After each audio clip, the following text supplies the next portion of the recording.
will also come in as a second reading. This is by Senator Susan Kihika, MP. The Wildlife Conservation and Management Amendment Bill, Senate Bill number 24, will also come in for the second reading by Senator John S. Maruma, MP. Preparations are going on the floor of the House in readiness for senators to come in to take up the business of the day. And if time allows, later on, there'll be the Law of Succession Amendment Bill, Senate Bill number 1 of 2020. There is other business also that senators will be engaging on, including statements. Several senators have asked for statements which may be presented on the floor of the House, including that one of nominated Senator Abshiro Halake, MP. She'll make a statement on the marginalization of the Muslim population with regards to access to finances given to micro, small, and medium enterprises, MSMEs, women, youth, and persons with disability by government institutions. There is also another statement by the Senator for Trans Nzoia County, Dr. Mike Ombito. He will be making a statement concerning misleading information in the media concerning coronavirus. As the clock ticks away now, making his way into the chamber, is the Speaker of the Senate, Honorable Kenneth Makelo Lusaka. He will be deliberating on the business of the House this morning. Welcome to this live broadcast brought to you by PBU, KBC live from Parliament. It's time for prayers. Let us pray. Almighty God, we beseech you to behold with your abundant favor and blessings as your servants whom you have been pleased to call to leadership positions in this republic.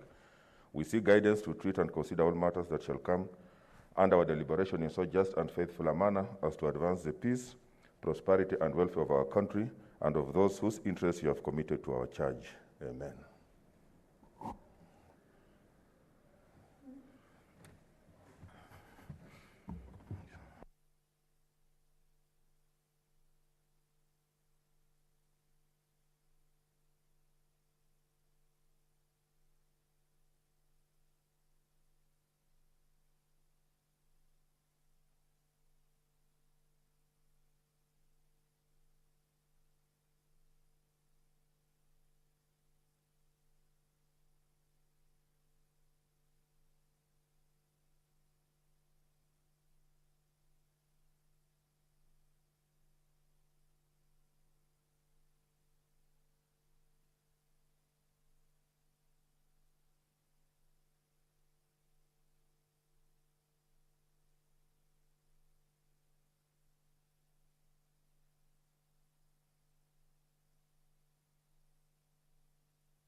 Order number 1, administration of oath. Order number 2, communication from the chair. Honorable Senators, you will recall that at the sitting held on 5th May 2019 during the division of the reports regarding the implementation status of the resolutions on county governments infrastructure project, Senator Dr. Isaac Mwaura rose on a point of order and sought the guidance of the Speaker on the matter of the voting procedure in the Senate, claiming that he was in receipt of a concern that the Senate Majority Leader and the Senate Minority Leader were voting on behalf of senators, and that if that was the case, then there was a possibility of bills from the Senate being rejected by the National Assembly. Senator Dr. Mwaura further asked why senators who were present in the chamber could not vote even when the minimum number of delegations required to carry a matter in the Senate had been confirmed to be present. This was in the context of the further guidelines for the Senate plenary and committee sittings during the COVID-19 pandemic situation that I issued on 17th April 2020.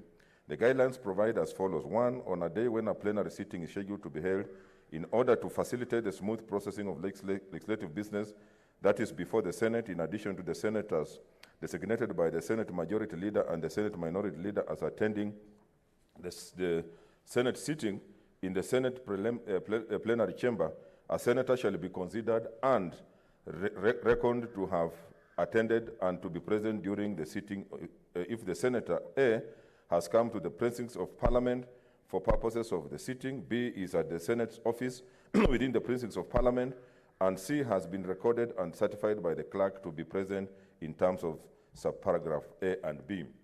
Whenever a vote is to be taken on a matter concerning counties, the vote shall be by roll call, and in addition to the senators who are physically present in the Senate plenary chamber, a senator who is present at a sitting in terms of paragraph 1 shall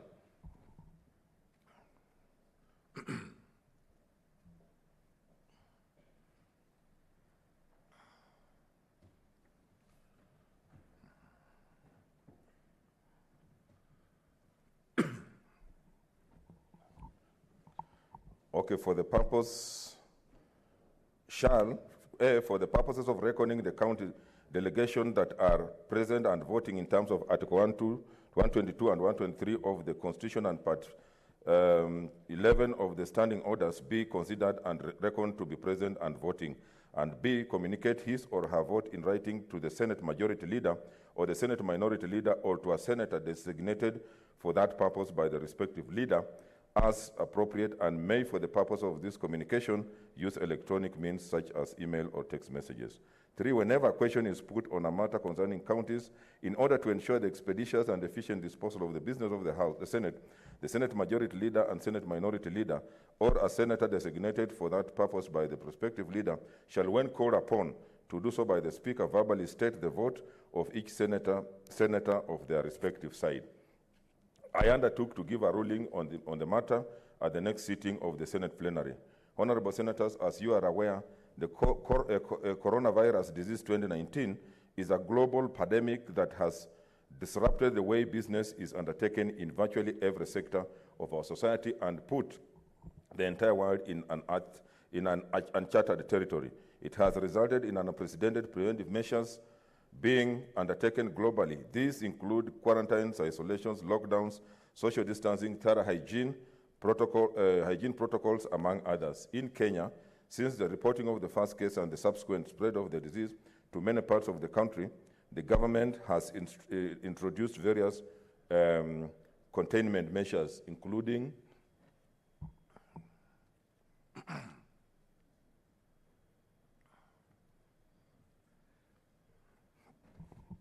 advising members of the public to maintain basic hygiene. 2, requiring the people maintain social distancing. 3, recommending that employees who are not in essential services be allowed to work from home. 4, imposition of a daily curfew from 7 p.m. to 5 a.m. 5, restriction of travel into and out of the Nairobi metropolitan area and the counties of Kwale, Mombasa, and Kilifi. And 6, restriction of movements in certain parts of Nairobi and Mombasa. The unprecedented times in which we find ourselves pose unique challenges for legislatures around the world. Legislatures, by their nature, are, or at any rate should be, open spaces for public involvement, interaction, and participation. The primary questions which legislatures have had to grapple with in the face of the deadly and highly contagious disease have included 1A, whether to continue holding sittings, 2, if to continue holding sittings, whether these are to be held physically or virtually.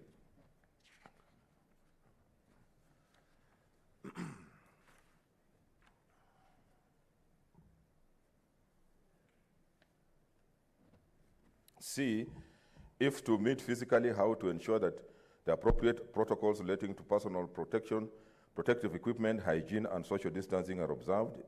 D, if to meet virtually, how to utilize appropriate technology to ensure safe and seamless transaction of business. E, the frequency of meetings and the nature of business is to be transacted. F, how to protect and sanctify sanctity of each legislative vote. In our parliament, to allow for the continuation of parliamentary business within the Kenya's COVID-19 containment guidelines, on 13th March 2020, at the outset of the pandemic, jointly with my brother, the Speaker of the National Assembly, we issued a set of guidelines to all members of Parliament and staff of Parliament, as not two legislatures or even two chambers of the same legislature are exactly the same in their circumstances. Thereafter, on 2nd April 2020, the Speaker of the National Assembly issued further guidelines for the conduct of business in the National Assembly, and on 17th April 2020, I issued further guidelines to all senators and staff of the Senate, which contain the voting guidelines that are subject matter of this ruling. How each Parliament of House or House of Parliament response to COVID-19 situation has depended on a multiplicity of factors, including the Constitution and the law of the country, the mandate of the different houses, the prevailing public health situation in the country, containment measures imposed by the executive arm, the number of legislators, and available infrastructure. Speakers or presiding officers of legislatures have had to, in the first instance, take leadership, acting as agents of necessity to offer practical and pragmatic interim solutions to enable the continuity of business until the full legislative body, through its appropriate organs, can define the way forward. For jurisdictions such as ours, the versatility of Standing Order Number 1 or its equivalent have been powerfully manifested. Standing Order Number 1 was clearly designed to ensure that no situation arises where the business of Parliament stalls or its conduct is rendered impractical for the reasons only that a situation was never envisaged or contemplated, and accordingly no express provision was made in the standing orders on how Parliament would proceed in such event.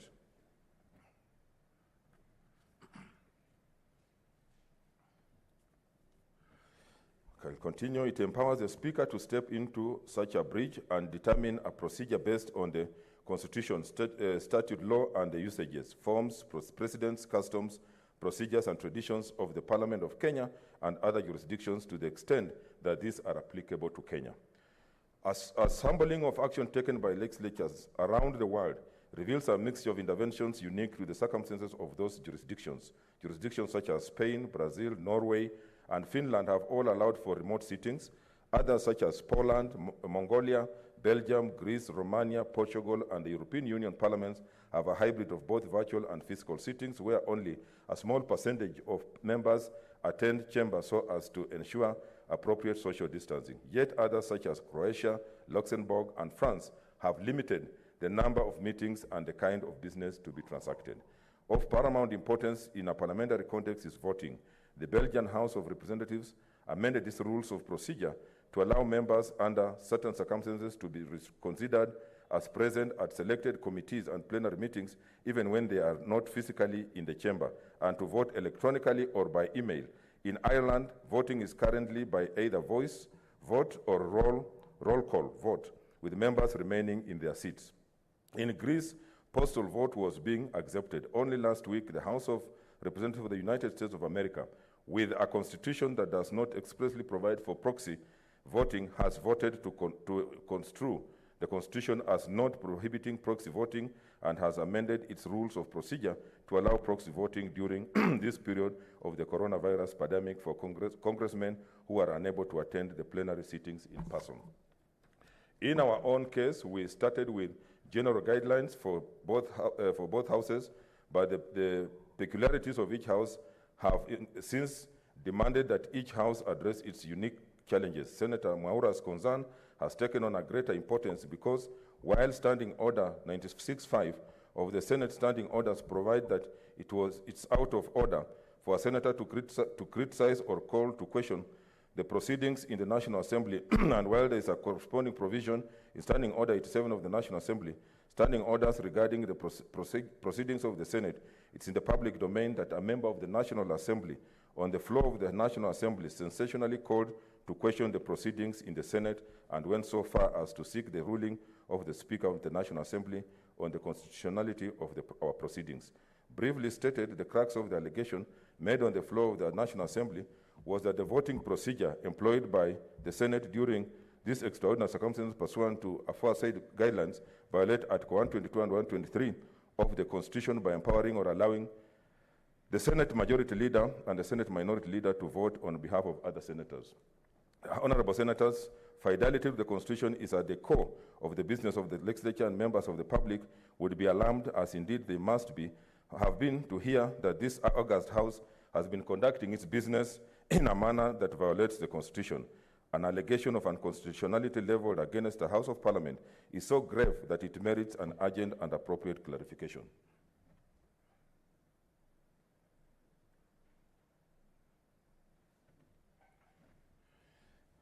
In making this clarification, it is important to recite the following key differences between the Senate and the National Assembly, both under the current COVID-19 situation, but also generally under the Constitution and the laws. A, under the current situation, the Senate chamber has been cleared by the health authorities to only accommodate 28 senators, while the National Assembly chamber is allowed to accommodate 53 members.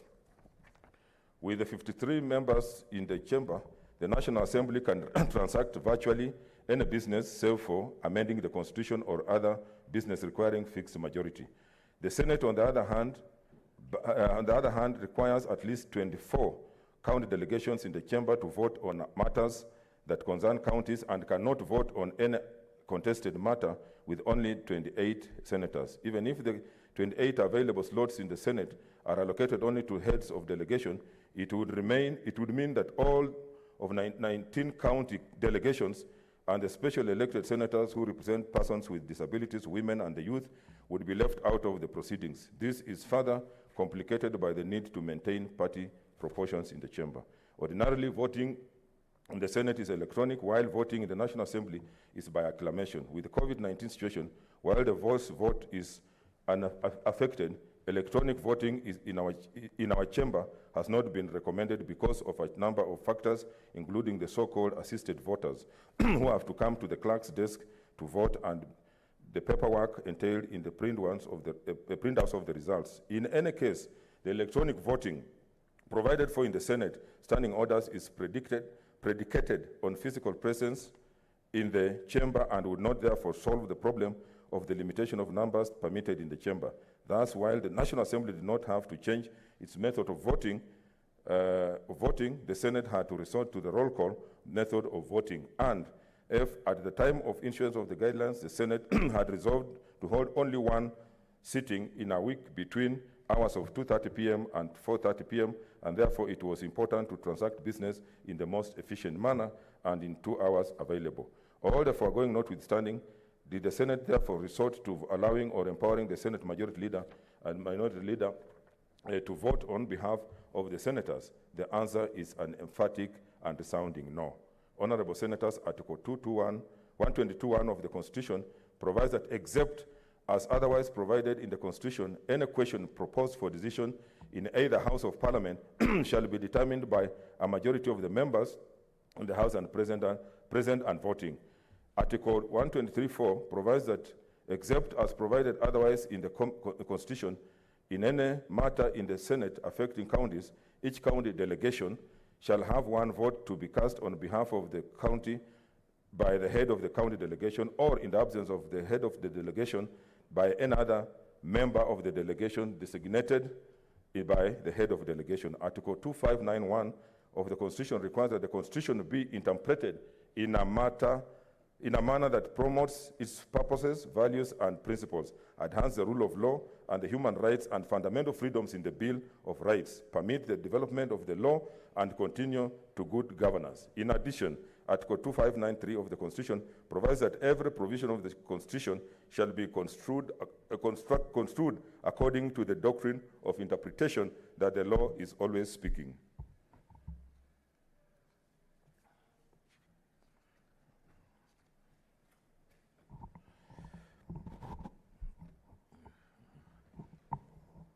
A purpose for interpretation of Article 259 of the Constitution therefore means that Article 122 and 123 of the Constitution must be construed in a manner that enables the Senate to continue to operate even at a time when it faces the challenges presented by the COVID-19 health crisis. As such, a voting procedure that provides an opportunity to all the county delegations to participate in any vote on a matter concerning counties is not merely desirable, it's mandatory.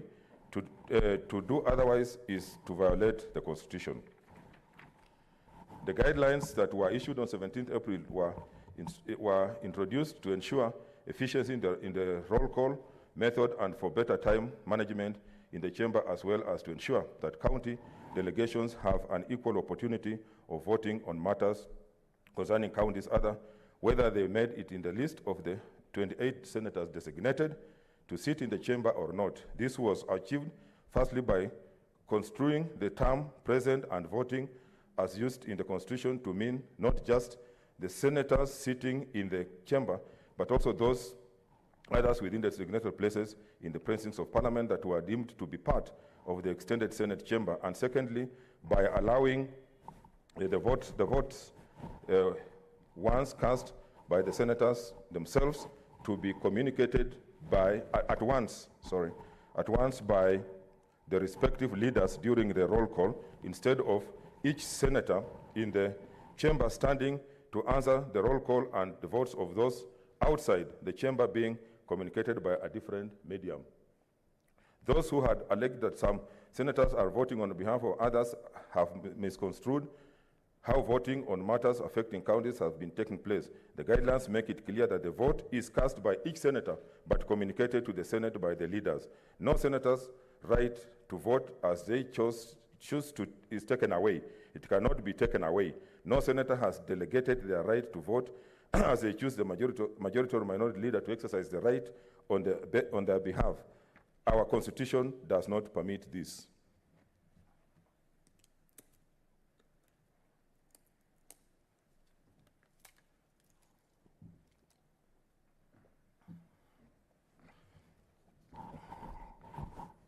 The guidelines do not provide for proxy voting, as was erroneously alleged. Proxy voting is a form of voting whereby a member of decision-making body may delegate his or her voting power to a representative to enable a vote in absence.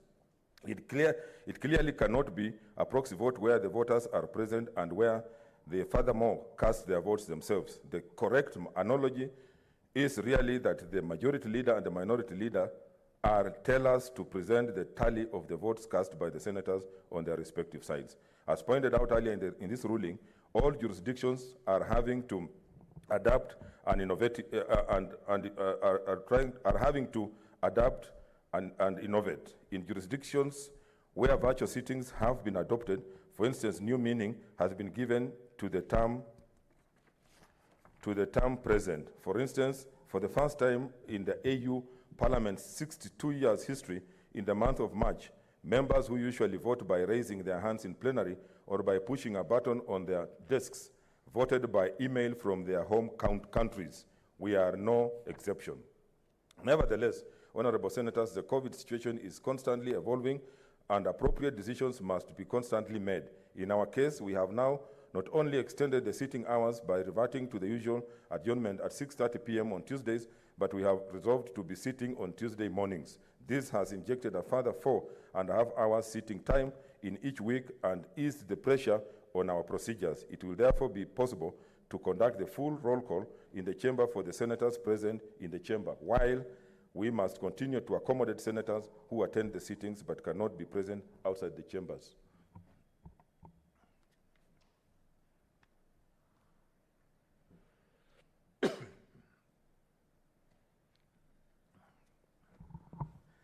In addition, honorable senators, the option of finding a larger venue that can accommodate all senators without the need for designation of only some senators to attend the plenary continues to be pursued, and if adopted, the need for these innovations and adjustments may cease. Indeed, the Senate Business Committee has requested the Procedure and Rules Committee to consider the various dynamics that have been brought forth by the COVID-19 situation and to make proposals for possible amendments of the Senate standing orders, including provision of virtual sittings of the plenary.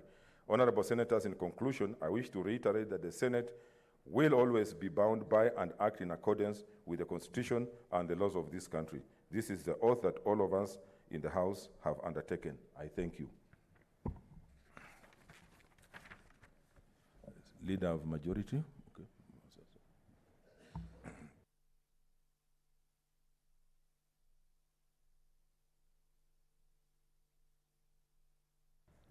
Speaker, I just wanted to thank you for that detailed ruling on this matter, and to basically say I support that ruling on the matter. These are difficult times.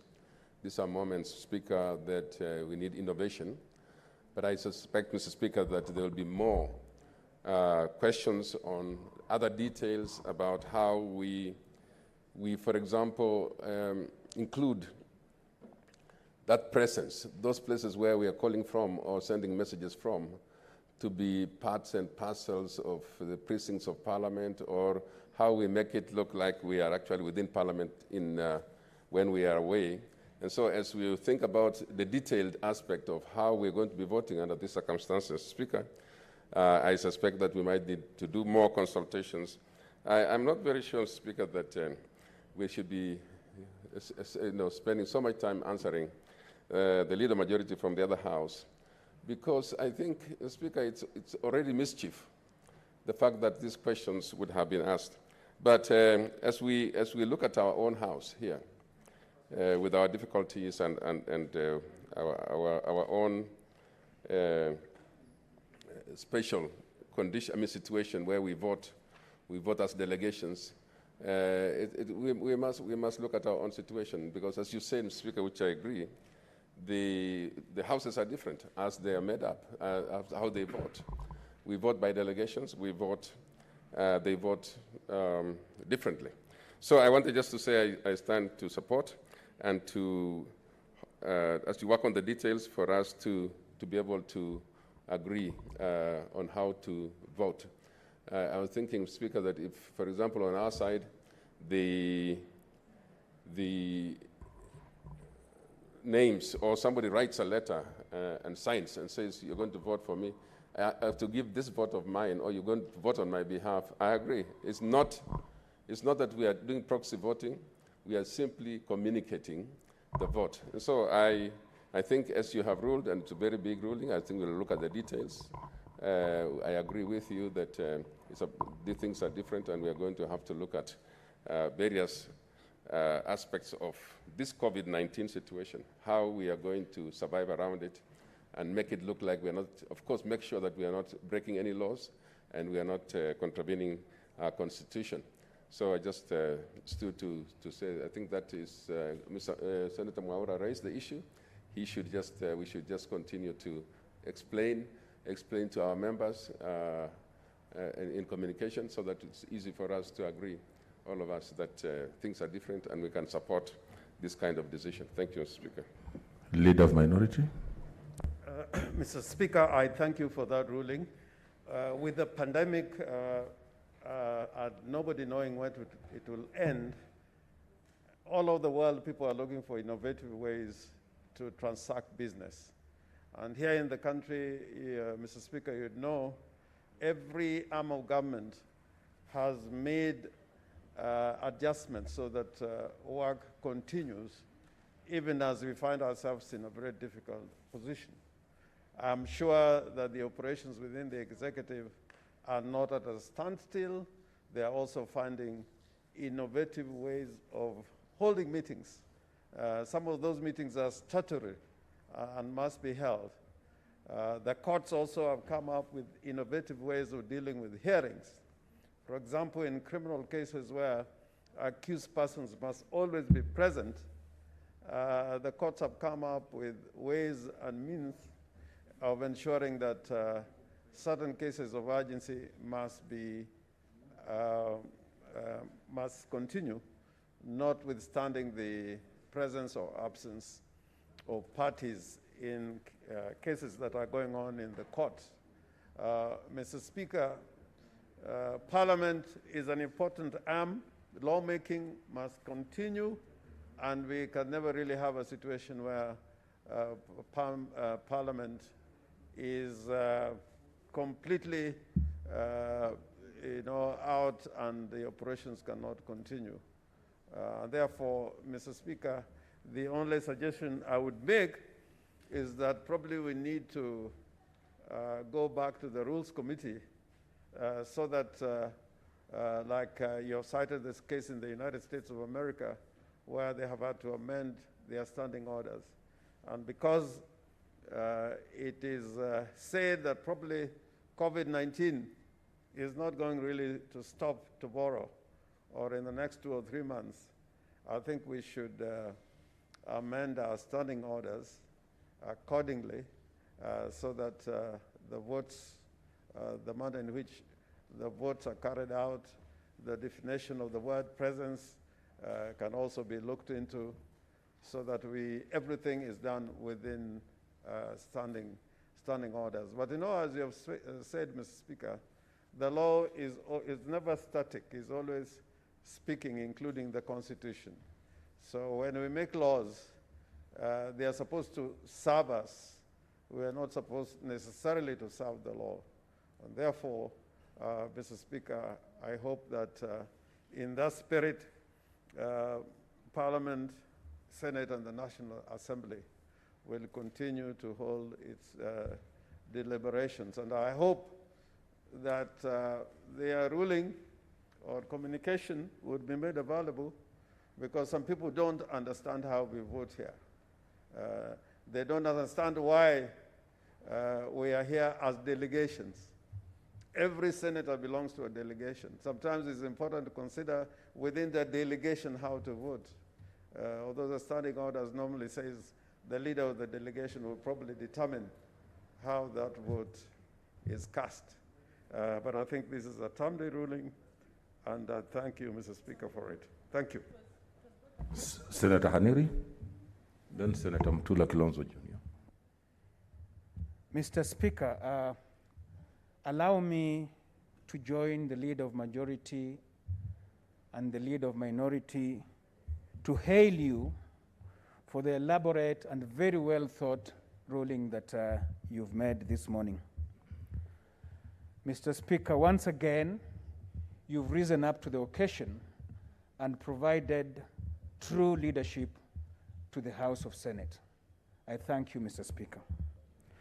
Mr. Speaker, these are extraordinary times, and therefore they call for extraordinary actions. We cannot pretend that we are living in normal times and do things the way we normally do them. And therefore, Mr. Speaker, I just want to say that this is one case in which you have applied the provisions of Standing Order Number 1 correctly. Because Standing Order Number 1 clearly states that in instances where they are not provided for in the standing orders, the Speaker will make a ruling. This is one incident that is not provided for in our standing orders. When we made our standing orders, we did not envisage or contemplate COVID-19. And therefore, Standing Order Number 1 now applies. Mr. Speaker, standing orders and other rules and laws are supposed to facilitate the operations of this House, the debate in this House. They're not supposed to inhibit. Therefore, if there are any standing orders or rules that will inhibit us from proceeding with our legislative responsibility, then this is the right time to relook at our standing orders again and review them, and even make provisions for such occasions now that we know they can occur. Mr. Speaker, virtual sittings are here with us now. It's unprecedented. We've never had them before, but now we have them, and they are valid. We've been holding a lot of meetings virtually and taking decisions. Therefore, the work of the Senate has to continue. That particular member who raised the issue in the National Assembly, in my opinion, he was totally out of order, because both our standing orders here and in the National Assembly prohibit us from discussing proceedings in whichever house. In our case, it is Standing Order Number 96, Paragraph 5. We therefore, Mr. Speaker, stand with you in this ruling, support it fully, and the work of the Senate has to continue with or without COVID. Thank you. Senator Mtula Kilonzo Jr. Thank you, Speaker, for your direction, and I agree entirely with Senator Haniri on the wisdom of it. Too, Mr. Speaker, for some reason, our meetings have a lot of members attending virtually. The COVID committee has had as many sittings as above 40 or 45, where in fact the members are participating from whatever location. If the silver lining behind COVID is, Mr. Speaker, we have refused to embrace technology. In the judiciary, those who have been there will find that the former registrar, Gladys Cholet installed screens and technology that has never been used for a long time. Even in one of your committee rooms, Mr. Speaker, there's a screen which is never used. So this is something as the ICT committee of the Senate, then led by Mutai Kagwe, where I was vice chair, proposed these things a long time ago. So, Mr. Speaker, it's important. If governments can run virtually, then people don't have to have meetings. It's the end of traffic jams. We can actually hold 2 sittings or 3 sittings from one location, Mr. Speaker, so that business can run. Mr. Speaker, I still have another proposal. Last week when we sat at Bomas of Kenya, we realized that we can actually have a full sitting of the Senate while observing social distance. Because one of the problems we are having as whips is choosing members who sit here every day. I'm having to have a problem of dispute resolution amongst my members because it's a challenge, Mr. Speaker, of choosing 13 people to come, yet a person has been chosen by his people to come here to speak about issues that are important and pertinent. And when I tell somebody to wait for their opportunity next week, Mr. Speaker, some of them have told us that we are discriminating them. And it's not just our side. In fact, maybe our side of the minority is better. The majority side was actually worse. And I remember Senator Abdullahi complaining loudly in one of our platforms. So, Mr. Speaker, the amendment of the standing orders is important. Mr. Speaker, there will be no excuse for members not to attend meetings. There will be no excuse to make sure that we run our business as quickly as possible. In fact, Mr. Speaker, it is an anathema to have a technology of an iPad sitting here and you leave it here. The idea of having technology, Mr. Speaker, is to carry it where you are. I should stop my car like I did yesterday and we conduct a meeting using this same iPad that you have installed in the Senate. Thank you, Mr. Speaker. So as we embrace technology, Mr. Speaker, find a way that we can sign our reports electronically, find a way where we can have these gadgets also, where we can visit the business of the Senate virtually, not when we're in the House, even when you're in Makueni, like we had a meeting yesterday, and the Senator of Nyamira had a Zoom meeting while he was at home in Nyamira. Thank you, Mr. Speaker. Senator Wambua, then Senator Mazayo. I thank you, Mr. Speaker, for this opportunity to join my colleagues in hailing you really for the decision and the direction that you've given in regard to voting on the floor of this chamber. Mr. Speaker, I want to begin by saying that COVID-19 has brought about monumental changes in the way business is transacted in this country, in this region, in the entire world. Mr. Speaker, the other day I saw presidents of the East African community holding a virtual meeting and making very strong recommendations on way forward. The fact that the decision was made virtually does not make it any less of a decision of the summit. Mr. Speaker, in our own committees, we are holding virtual meetings.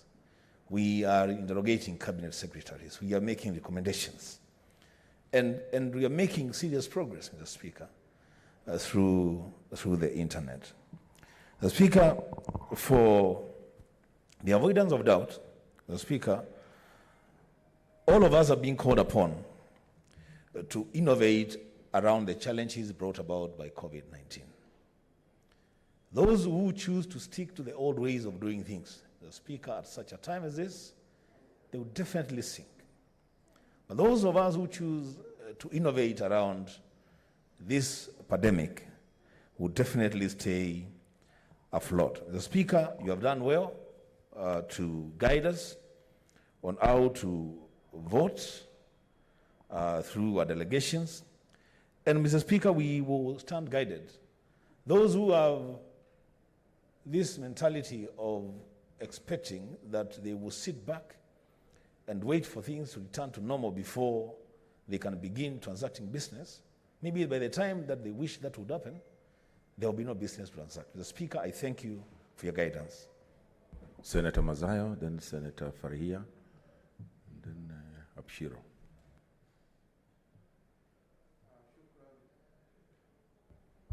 Shukran, Bwana Spika. Bwana Spika, kwanza nataka nikupatie kongole kwa uamuzi wako ambao wazungu wanasema kama Solomonic wisdom,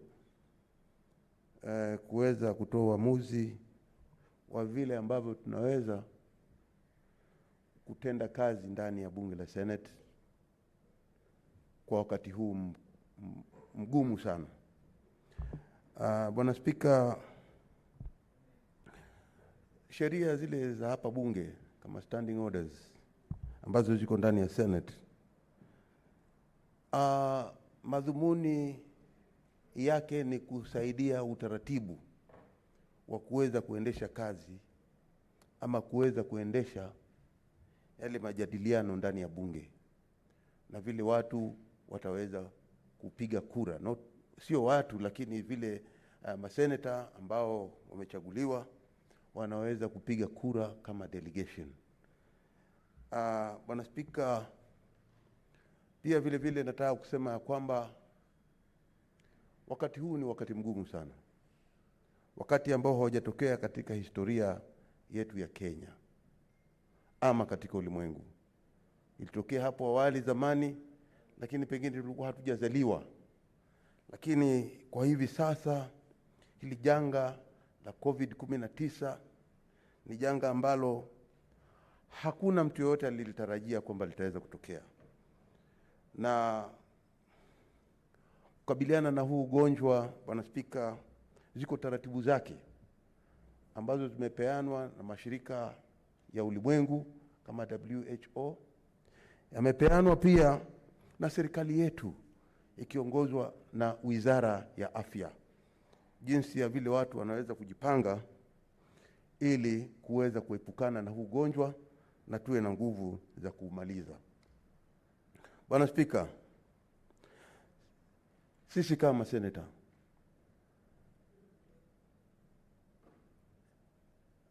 ni jambo jema vile ambavyo tumeona kwamba kuna udhaifu kidogo kwa hali ya vile watu wanapiga kura, na ni vizuri kwamba umefafanua uwazi kabisa katika shughuli zile za uendeshaji kazi hapa ndani ya bunge. Na mimi nataka kushukuru Bwana Spika ya kwamba hizi taratibu zetu kama sheria za bunge kama standing orders kunao muhimu kulinganisha na teknolojia, kuona ya kwamba wakati huu ambao ni wa COVID-19 na hata baadaye jinsi ya vile tunaweza kujipanga na tukafanya kazi tukiongozwa na taratibu za bunge ambazo ingekuwa umuhimu kama hizi standing orders zitaweza kugeuzwa ili kuweza kuambatana na wakati mgumu ama wakati huu tulioko nao na sura mbeleni. Asante Bwana Spika. Senator Farihia, then Senator Abshiro, then Senator Kinyua. Thank you, Mr. Speaker. This being my first time to speak after being elected by Jubilee senators as the Deputy Majority Whip, I wish to thank them for their decision, and I wish to tell them that I will live to their expectation. Mr. Speaker, I agree with other senators and both from majority and minority side that was a well thought out decision. Mr. Speaker, extraordinary times calls for an extraordinary circumstances and also decisions. Mr. Speaker, I think life after COVID-19 in the whole world will never be the same again. I think after this, people should take an advantage of this now new technology and ICT to ensure that even your university of choice, even wherever it is in the world, including the Oxfords, the Harvards, and our Nairobi University, should be able to conduct virtual training so that people don't have to travel all the way to spend accommodation and other unnecessary costs to ensure that they are in the location of those universities. Mr. Speaker, with COVID-19, I think even in terms of the world emissions have even drastically reduced because aeroplanes are not flying anymore, but somehow we are still surviving. And I think the environment is breathing. And therefore, I think there is, in our setup as senators, I think we should not be left out of that technology. We should be able to transact our business technologically, like the other members have said. And Mr. Speaker, I think a House must be able to, because we are called upon to come and make decisions on behalf of Kenyans, and therefore we must be there to do just that. And finally, Mr. Speaker, I wish to thank His Excellency President Uhuru Muigai Kenyatta for accepting us as the leaders of this House. I thank you, Mr. Speaker. Senator Abshiro. Thank you very much, Mr. Speaker. Let me also add my voice to congratulating the new leadership of the House. I know they embody unity, and we look forward to working with them. They are up to the task, and they are the best that we have. Mr. Speaker, also allow me to congratulate you on your really progressive ruling this morning. As usual, you've done us proud by making sure that we are not left out and are not out of touch. Mr. Speaker, anybody questioning anyone that is using virtual meetings or virtual voting is not only out of touch, but also out of order. Mr. Speaker, the new normal is low touch. The new normal is virtual. The new normal is minimal footprint. So I think this House is on the right path. And as Vice Chairperson of the ICT Committee, I look forward to working with you to actually look at even further measures that use technology to ensure that Senate is more dynamic, is more progressive, and will continue to use new technology in this new normal, Mr. Speaker. Mr. Speaker, we applaud your decisions. We make sure that if there's any legislative and other policy measures that's going to make us put this in law, we'll do that. So I congratulate you and look forward to working with you to ensure that this becomes a reality and becomes the new way we do business. I thank you. Senator Kinyo, and finally Senator Professor Ongeri, that we are able to... Asante sana Bwana Spika kwa kunipa fursa hii. Nataka kuungana na wenzangu kupongeza uamuzi wako ambao ni wa busara, kwa kuwa ni ukweli ni mpaka, kwa sababu janga liko nasi, janga la COVID-19, ni mpaka tukubali ya kwamba tukumbatie teknolojia, na teknolojia ndio itaweza kutusaidia wakati huu mgumu wa kuendelea na maisha yetu. Lakini nimemsikiza Senator wa Makueni, Senator Mtula Kilonzo akisema ya kwamba ni vizuri tutafute sehemu ambayo tunaweza tukatoshea maseneta wote. Lakini nikamsikiza nikaona ni kama anaongea mambo mawili katika muda mmoja. Akasema ya kwamba tukumbatie teknolojia, tena mwenyewe akasema ya kwamba tutafute sehemu ambayo maseneta wote watakayotoshea. Mimi nasema ya kwamba ni vizuri tukikubaliana tukumbatie teknolojia, kwa sababu tuna vyombo ambavyo vinahitajika, ujuzi tunao. Kwa hivyo ni vizuri hili liwe kama funzo kwetu. Tuseme ya kwamba baada ya ugonjwa huu kuondoka ama janga hili kutuondokea, tutarudi pale pale tulikotoka. Ni vizuri tusome na janga hili liwe kama funzo kwetu kuendelea mbele, kukumbatia teknolojia kama sehemu zingine za ulimwengu ambazo zimeendelea. Hata sisi tuna uwezo, tuna ujuzi. Na Bwana Spika, nataka kukubaliana na wewe vile ulivyosema 100%. Tutaendelea na mikutano yetu tukitumia vyombo ambavyo vitakavyotuwezesha tukitumia teknolojia. Asante sana Bwana Spika. Senator Professor Ongeri, then okay. Thank you, Mr. Speaker. Professor Kamar. Okay. Thank you, Mr. Speaker. Let me also stand to congratulate you, Mr. Speaker, for accepting to give a very good ruling on how we should move forward in this situation of pandemic, or corona pandemic.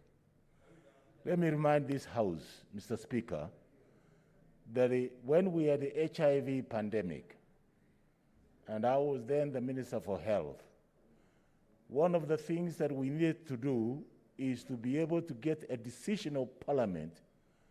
And it so happened at that time that the President was not in, he was going to another country on peace talks.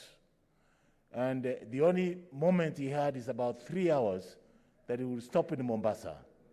So through a special resolution of the House or Parliament, we were able to move the entire Parliament to Mombasa to sit and discuss on a very important subject then, that was the HIV pandemic, for us to be able to access the antiretroviral drugs, which were hitherto at that time patented, but we could only get them through the generic after the government and the nation declared this as a national disaster. Coronavirus is a pandemic. It's not affecting Kenya alone, but it's affecting every other part of the world. And we must therefore look for new innovative ways of making decisions, because decisions can never be made in abeyance, cannot be kept in abeyance rather. But we must be able to find a way of making decisions that are both constitutional, decisions that are good for our people, and decisions that can make us move forward. When we started technology in our schools, the IT in our schools, it was envisaged with good time that we'll go virtual way of teaching, online teaching, and being able to have bookless teaching, but e-learning will be the in thing of the day. But the pandemic seemed to have hastened this process. So I want to say this, Mr. Speaker, that if there are any innovations to be done, I think it's looking at our standing orders on how we should amend them so that we can be able to incorporate the virtual online discussions. And I must say, of late, we have benefited heavily in the committee of the House through the Zoom virtual meetings. And they're very lively, and they can be very engaging. And what I've also noticed, that you have literally had almost 100% attendance through this virtual meeting. And therefore, I think we're in the right direction. We want to support your thoughts and your ruling today, that that's the way to go forward. I thank you, Mr. Speaker. Finally, Senator Kajwang. Mr. Speaker, I'm impressed that you are able to recognize me by my forehead, because the new norm that we are in, even the beautiful smiles that we have in this house do not count for anything anymore. And your ruling is not just for exceptional times. It is a ruling for the new norm that we find ourselves in. We are told that we might need to find a way of living with this virus. Mr. Speaker, there are just two things I wanted to point out. One, there's a saying that when the mother cow chews cud, the calf watches. County assemblies are watching the manner in which the Senate is conducting itself. And many of us, we have received calls from the speakers of our respective counties, from the leaders of majority and members of county assemblies, seeking guidance, seeking to borrow the template from the Senate on how they can conduct their deliberations.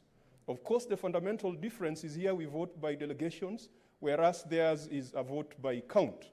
But Mr. Speaker, I wonder whether there could be a framework within which the Senate can find a way of informally or formally advising county assemblies on how to ensure continuity of operations in the respective counties during this pandemic and during this new normal. They're having challenges, particularly when it comes to committee meetings. There are certain county assemblies where speakers have made very analog rulings with regards to online attendance of meetings.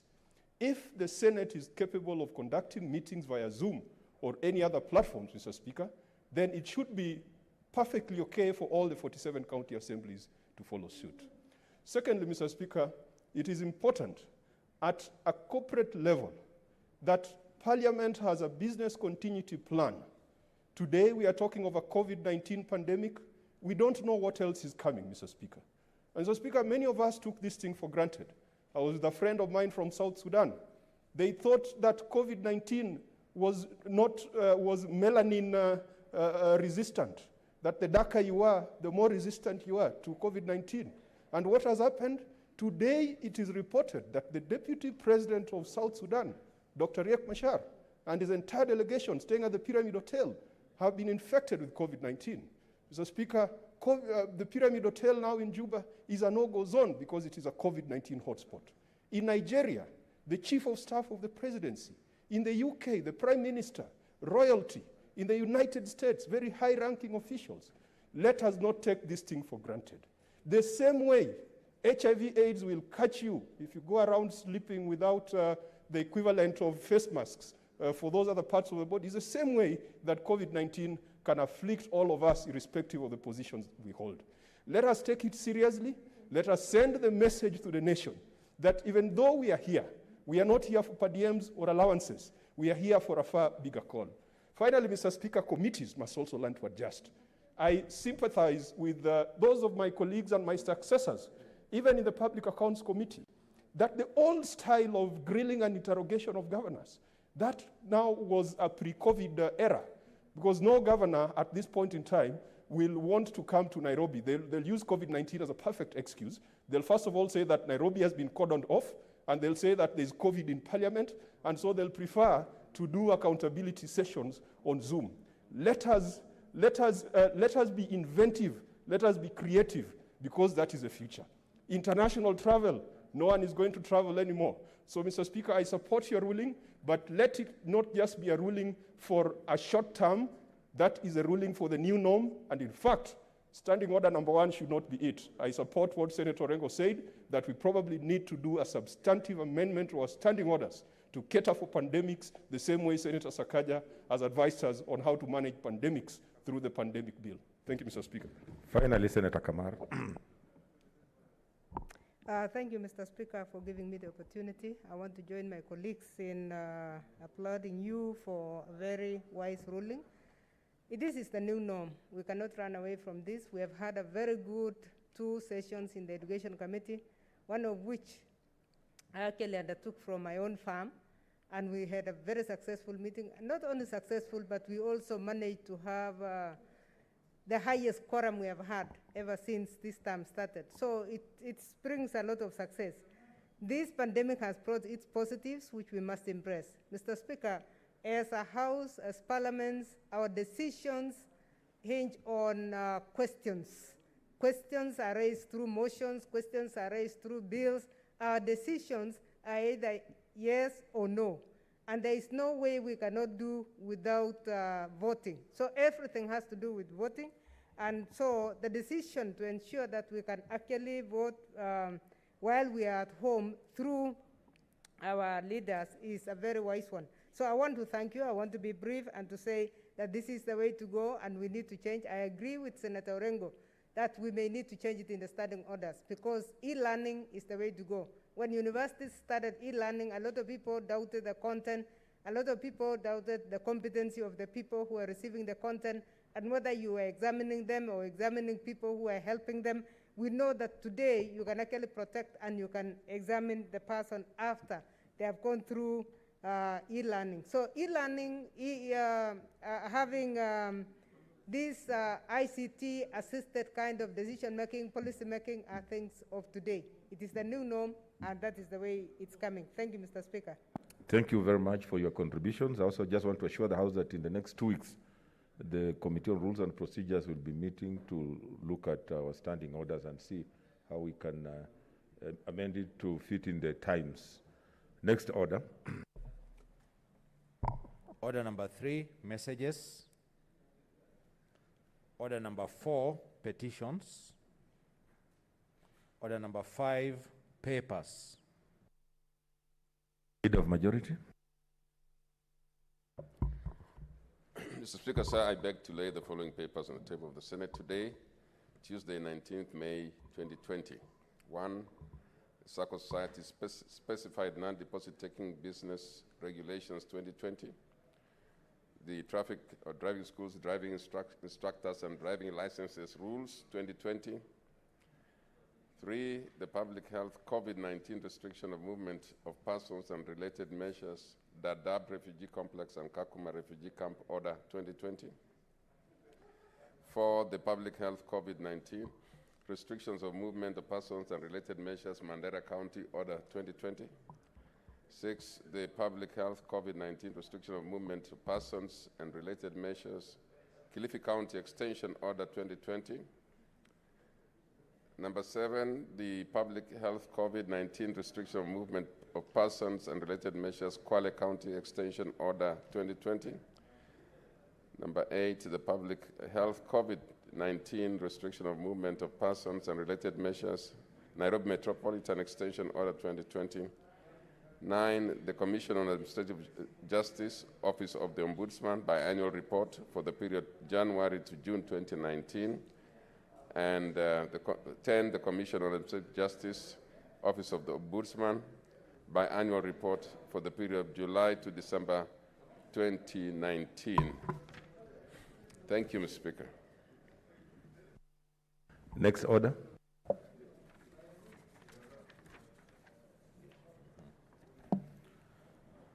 Order number 6, notices of motion. Order number 7, statements.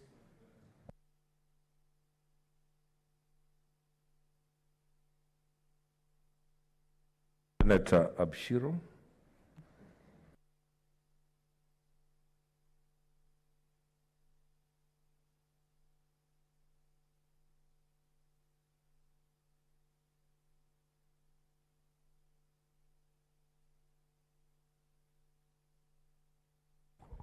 Thank you, Mr. Speaker. I haven't quite seen the supplementary order paper. That I believe it's about the statement on marginalization of the community, the Muslim community, with regards to access to. Fantastic. Thank you, Mr. Speaker. Mr. Speaker, sir, I rise pursuant to Standing Order 47-1 to make a statement on a matter of national concern, namely the marginalization of the Muslim population with regards to access to finances given to micro, small, and medium-sized enterprises, MSMEs, women, youth, and persons with disabilities by government institutions. Mr. Speaker, the Uwezo Fund, Women Enterprise Fund, Youth Fund, Kenya Industrial Estates Loans, Industrial Development Bank, Capital Loans, and Industrial and Commercial Development Corporation loans are aimed at enabling women, youth, and persons with disability in this country to access finances and affordable credit with a view to promoting or supporting them to start businesses for wealth and employment creation. Additionally, the government announced that the youth, women, persons with disabilities, and MSMEs would soon be able to access cheap business loans from the government. Mr. Speaker, sir, according to the Islamic rules, loans that attract interest are not permissible. Unfortunately, the interest payable on these loans by financial institutions upon lending to women, youth, persons with disabilities, and MSMEs lock out the community from benefiting from such opportunities.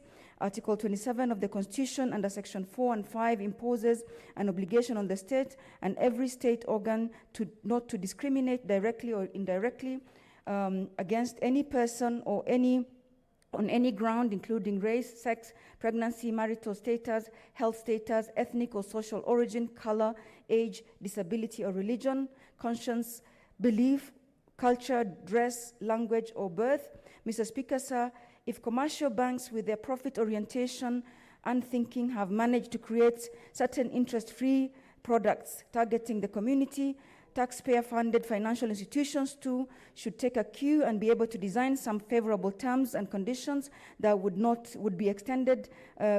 extend similar courtesies to the community and for these categories. I therefore urge that measures be put in place to ensure that the Muslim community is not discriminated against, but instead considered and accommodated to enable them to benefit from these taxpayers' funds, to which they are also a significant contributor, Mr. Speaker. I rest my case, and I thank you. Senator Michael Mbito.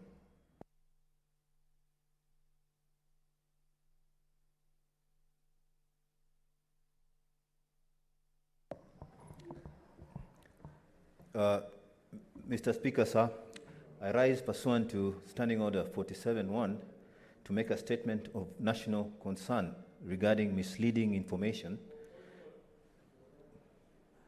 What's your point of order, Senator Kajwang? Mr. Speaker, Senator Abshiro's statement raises very fundamental questions afflicting close to 10% of the population of this nation. Would it be in order if there's very serious concerns are committed to the relevant committee so that a committee can, look at these issues and probably advise the House and advise the nation on how to include the Muslim population. Could there be a call for action by dedicating it to a relevant committee?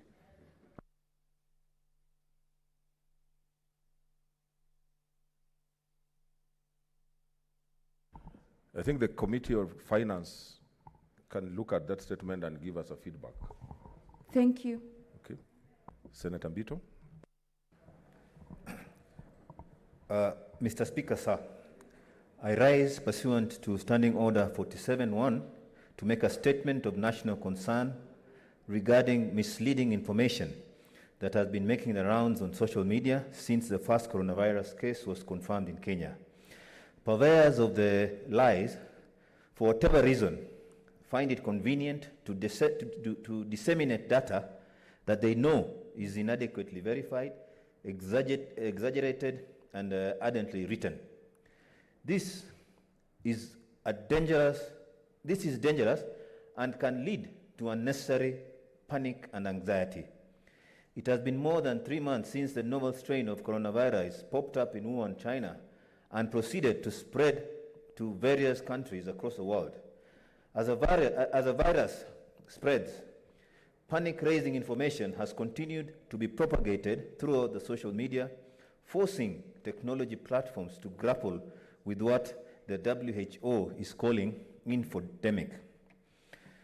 Mr. Speaker, sir, with more and more people searching online for information about the coronavirus pandemic, they easily encounter a barrage of misleading and potentially dangerous, harmful information, which WHO has warned that this information about the coronavirus has caused unnecessary stigmatization, discrimination across the world.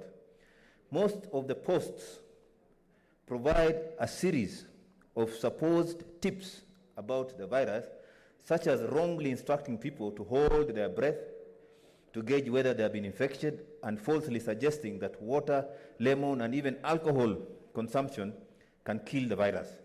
Mr. Speaker, sir, in Kenya, a person who publishes false and misleading information is liable upon conviction to a fine not exceeding 5 million or 2 years imprisonment, or both, under the Computer Misuse and Cybercrimes Act of 2018. There is an overriding need for the government to remind the general public of the existence of this law and to employ its law enforcement agencies whenever there is a breach. Finally, Mr. Speaker, the government must continue to educate the public on this pandemic and steps to be taken to be safe from it. The public, as well, must follow the measures put in place by the government and note other news from the social media as regards the novel coronavirus. I thank you, Mr. Speaker. Senator Professor Ongeri. Thank you, Mr. Speaker. I rise to compliment the Chair of Health for a very timely statement. One of the most worrying things is when you see a very prolific presentation of various versions of coronavirus in the social media, and even in some of the scientific papers, whether they are scientific fictions or scientific papers per se. One of the worries that worries me right now, Mr. Speaker, is the interpretation of what a pandemic is and what it can cause to society. There is no doubt whatsoever, Mr. Speaker, that the coronavirus has ravaged quite a number of nations, starting from China to Italy to Britain to Germany to Russia and the United States of America itself. People who say they have the highest level of technology. One area that requires clarification, Mr. Speaker, and I think the Chair of Health ought to seek that clarification from the Ministry of Health and the COVID-19 emergency team, and particularly KEMRI, is the efficacy of the testing kit, because there are claims even from our neighbors that there are certain kits that give false positives. And that can be extremely misleading in terms of assessing the pandemic toll or the pandemic heaviness. And therefore, my contribution to this statement is that could they clarify openly what the efficacy of the testing kits are and what level they can be trusted when they are saying positive and negative results. It's important for this nation to be able to know. However, the bottom line, Mr. Speaker, is that coronavirus does exist. It can cause very miserable end times, and therefore we need to observe the regulations put by the World Health Organization. And by the way, World Health Organization has a plethora of scientists who are able to look through the problem before they can declare it a national pandemic. With those few clarifications, I think this nation should be well off on the road to combating the coronavirus the way they are doing it at the moment. I thank you, Mr. Speaker. Thank you, Senator Milgo. Thank you, Mr. Speaker. I also rise to support this statement on misleading information about the corona pandemic.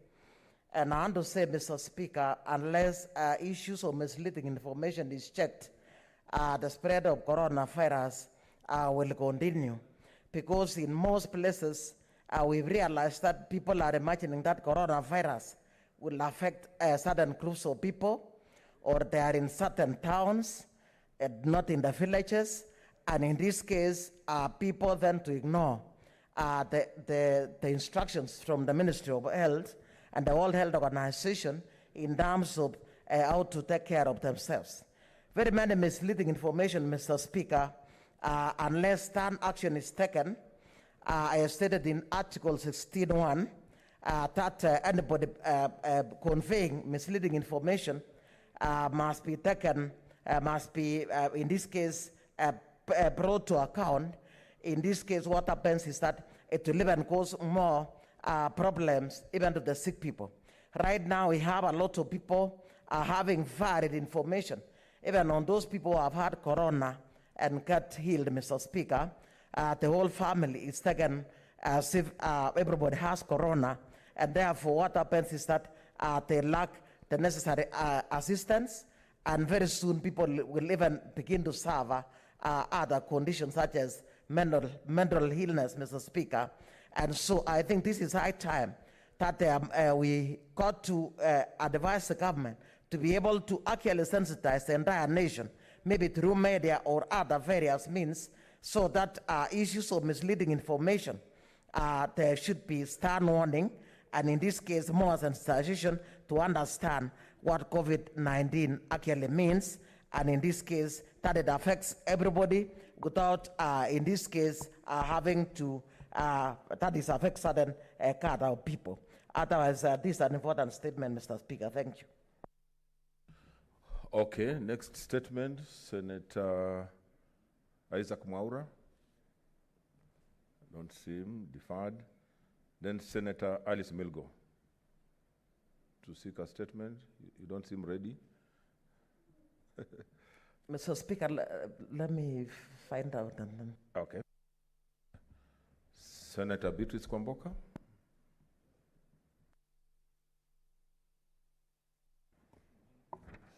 Thank you, Mr. Speaker. I rise pursuant to Standing Order 48.1 to seek a statement from the Standing Committee on Education regarding the status of education in Kenya following the outbreak of the COVID-19 pandemic that has led to closure of schools and other institutions of learning. In the statement, the committee should, number one, explain whether all the learners are equally accessing online educational materials, bearing in mind the fact that not every parent or guardian uses digital mobile gadgets or have access to the internet.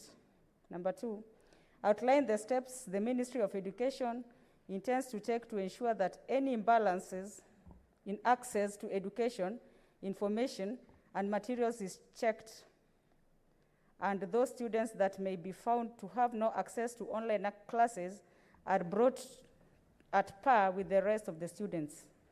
Number 3, expound on whether parents or guardians will be expected to pay full school fees for second term, bearing in mind that the school fees for first term was not fully utilized due to premature closure as a result of the pandemic. And number 4, elucidate the efficiency of the e-learning approach with regards to students' concentration and understanding of the lessons taught. Thank you, Mr. Speaker. Senator Kajwang. Mr. Speaker, as a parent of a child who is in the CBC program, I associate myself fully with the statement request by Senator Kwamboka, and I wanted, just for proper prosecution, to request the committee, when it is considering those issues, to also address the issue of the digital learning program. Mr. Speaker, last week, through the chairmanship of Senator Gideon Moi and Senator Abshiro, we engaged the KICD and KBC to understand what they are doing to ensure that the children of the poor and the children of the common man in this country are able to continue learning. Unfortunately, in this country, it is the children at Brookhouse, at Sabis, at Braeburn, at Braeside, and other English-sounding schools with English-sounding names. Those are the children who are learning. The majority of the 15 million children in this country are sitting at home idling. We are risking a generation that would be driven into illiteracy, will be driven into disease, will be driven into poverty. Mr. Speaker, the generation that we have, our children, my children, are facing the threats that this country faced at independence. Could the committee find out why, after spending 100 billion Kenya shillings to provide laptops for children in the Republic, we cannot continue to provide electronic and virtual learning to the children of this Republic? Could the committee tell this country the kind of adjustments that need to be made to the DLP program to ensure that if this pandemic goes to the end of the year, as some people think it will, and some people think it will be there forever, how will our children continue learning? Mr. Speaker, the model of going to radio, KBC told us that they are only doing 2 hours of radio every day. Unfortunately, the children of the rich have got access to the Kenya Education Cloud 24/7, and that's just about 10%. 90% of our children are only given 2 hours of content every day. Mr. Speaker, if we do not deal with this, COVID is not just going to be a disease, it's not going to be a health hazard, but it's going to be a great social risk, and it is going to drive the children of the poor and of the common man to a very disadvantaged position. Could the committee bring that report back to the House? Thank you, Mr. Speaker. Senator Abshiro, then Senator Ali. Thank you, Mr. Speaker. Mr. Speaker, I'd like to congratulate Senator Kwamboka for this timely and really important statement. Mr. Speaker, we already have picked a few of these even within the ICT committee, as Senator Kajwang has mentioned, and I can confirm, Mr. Speaker, the DLP, the digital learning program, the computers for kids is not working. So it's about time now, through this statement, we get to the bottom of this. We've already started the process at the ICT level, but we are certain and can confirm to this House that children in the ASAL areas, like Isiolo, are not learning at all. Some of us have tried to help within what we can, and we've approached people like Safaricom to give toll-free numbers to do what we can, but that's a drop in the ocean, Mr. Speaker. While we thank our stakeholders for coming in small ways, 78%, as of last night, we're told, of kids have no access to any learning material, online or otherwise. Mr. Speaker, we've spoken through the COVID committee as well to lots of stakeholders, and they're confirmed that no learning is going on, that syllabus is not being covered, that it's one way, even for radio, the radio programs are only one way and cannot guarantee the interactive feedback that's needed for learning to be measured. So we need to be told by the minister exactly what he's going to do about the future generation of this country if we are to see light of day in the future, Mr. Speaker. And therefore, I think this statement should be expedited. And the minister, who has, as you know, written to our clerk to say that he's working on, or to be given some time to give us, we don't have that time. because then the disparity and the gap between the rich and the poor is expanding to unacceptable levels. And therefore, if there's one ministry that needs to really put its act in order and to really do it like yesterday is the Ministry of Education, together with the Ministry of ICT, to explain to us all the billions that have gone down with regards to connectivity, with regards to the computers, with regards to all the content and the clouds, to tell us, because parts of Kenya right now don't even have the basic internet 2G as even to access anything. Energy is another issue. Mr. Speaker, we don't know what happened to the last mile connectivity because, again, even the children who have the gadgets cannot even charge them. Mr. Speaker, this is really dire, and I think this should be expedited, and we should be given a report as soon as possible, as soon as yesterday. I thank you. Senator Ali. Thank you, Mr. Speaker. Then Senator the issue here is that, SARS, there are very few who can afford and who are online. Then there's another group who have TVs in the rural areas, but they can't do it very well. Then in other areas, there's no TV, there's no network, there's no nothing. Some of them don't have anything. So you can talk of people who are rich and who can, the schools are giving online, then others who communicate, can see what the teacher is doing on TV, black and white in some areas. Others can do it through the telephone with the 2G, which is a problem, but others don't have anything. In most parts of the northern regions, ASAL areas, there's not even connectivity of Safaricom or Celtel or whatever. So I think the committee should look into all those categories when they are trying to answer this question. Thank you. Senator Maruma, then Senator Sakaja. Thank you, Mr. Speaker. I would like to support the statement by Senator Komboka. And we need to know the status of education in our country because really it's on its knees. I would like to disagree with the minister's assertion that learning is going on, given the many impediments that arise as a result of low internet connectivity, low electricity connectivity, despite the fact that the ministry and the government have done a lot to increase electricity connectivity, but the truth of the matter on the ground is that most of the schools are not connected to electricity. Secondly, Mr. Speaker, I would like to also request, as the CS is responding to the statement, to tell us in what they are doing in terms of policy, because you remember, Mr. Speaker, that the ministry is averse or is against use of mobile telephony in schools. They say that mobile telephony is very dangerous. I remember in 2014 when I was presenting a paper at Kabarak University on mobile learning and trying to discount the fact that we should ban telephone or mobile phones as a tool for learning in schools because they are dangerous. And I was arguing that even a pen like this one can potentially be very dangerous because a child can remove even an eye of another child using a pen, but we are not banning pens.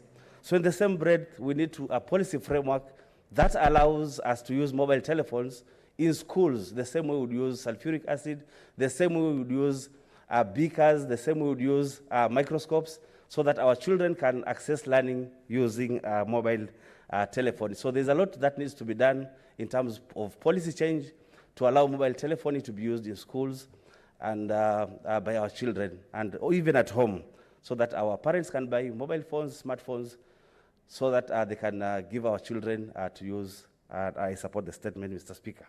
Senator Sakaja, then Senator Professor Rengo. Thank you. Mugeri. Thank you, Mr. Speaker. Senator Komboka's statement is extremely important. At this time of the pandemic, and I'm making these comments assuming that this statement is not being directed to my committee. Mr. Speaker, realistically, we must accept there is no education going on. We might aspire and say, oh, we want to use internet and whatnot, but there is none. There's no education going on this year. Mr. Speaker, we met with stakeholders in the sector, the private schools, the public schools, the Union of Teachers, KUPPET, the university, WASU teams, and various other stakeholders in our committee. And the long and short of it was that even as we try to say things, we need to innovate, we need to think of new ways of doing things, the reality that we must face is that the quality of education this year cannot be compared to any other year. Only education is happening in schools. Even if we take Senator Maruma's advice or recommendation and try to introduce mobile telephone, it won't work. The TV, if you tune in, it will show you class 7 English, then tomorrow it will be class 2 geography, then, it is not consistent. There's no curriculum being followed that is proper. And so we must get to a point as leaders, because leadership includes facing reality, that certain very radical measures and pronouncements need to be made about this year's education calendar, realistically. The quality of a class 8 student this year, as of May, is nowhere near the quality of a class 8 student last year as of May, and so on and so forth. Secondly, Mr. Speaker, and maybe on a light note, this learning from home is really exposing many parents, Mr. Speaker. The many parents who told their children they were number 1 when they were in school, they told them they were, they even jumped classes. But now the students are asking questions that the parents are even now trying to avoid being at home. So even parents are being exposed because they don't know this, they don't know photosynthesis, they don't know electronics. So it is really unfair on both sides. Mr. Speaker, let's help the parents and the students. The issue of fees, we've seen it even being adjudicated in courts.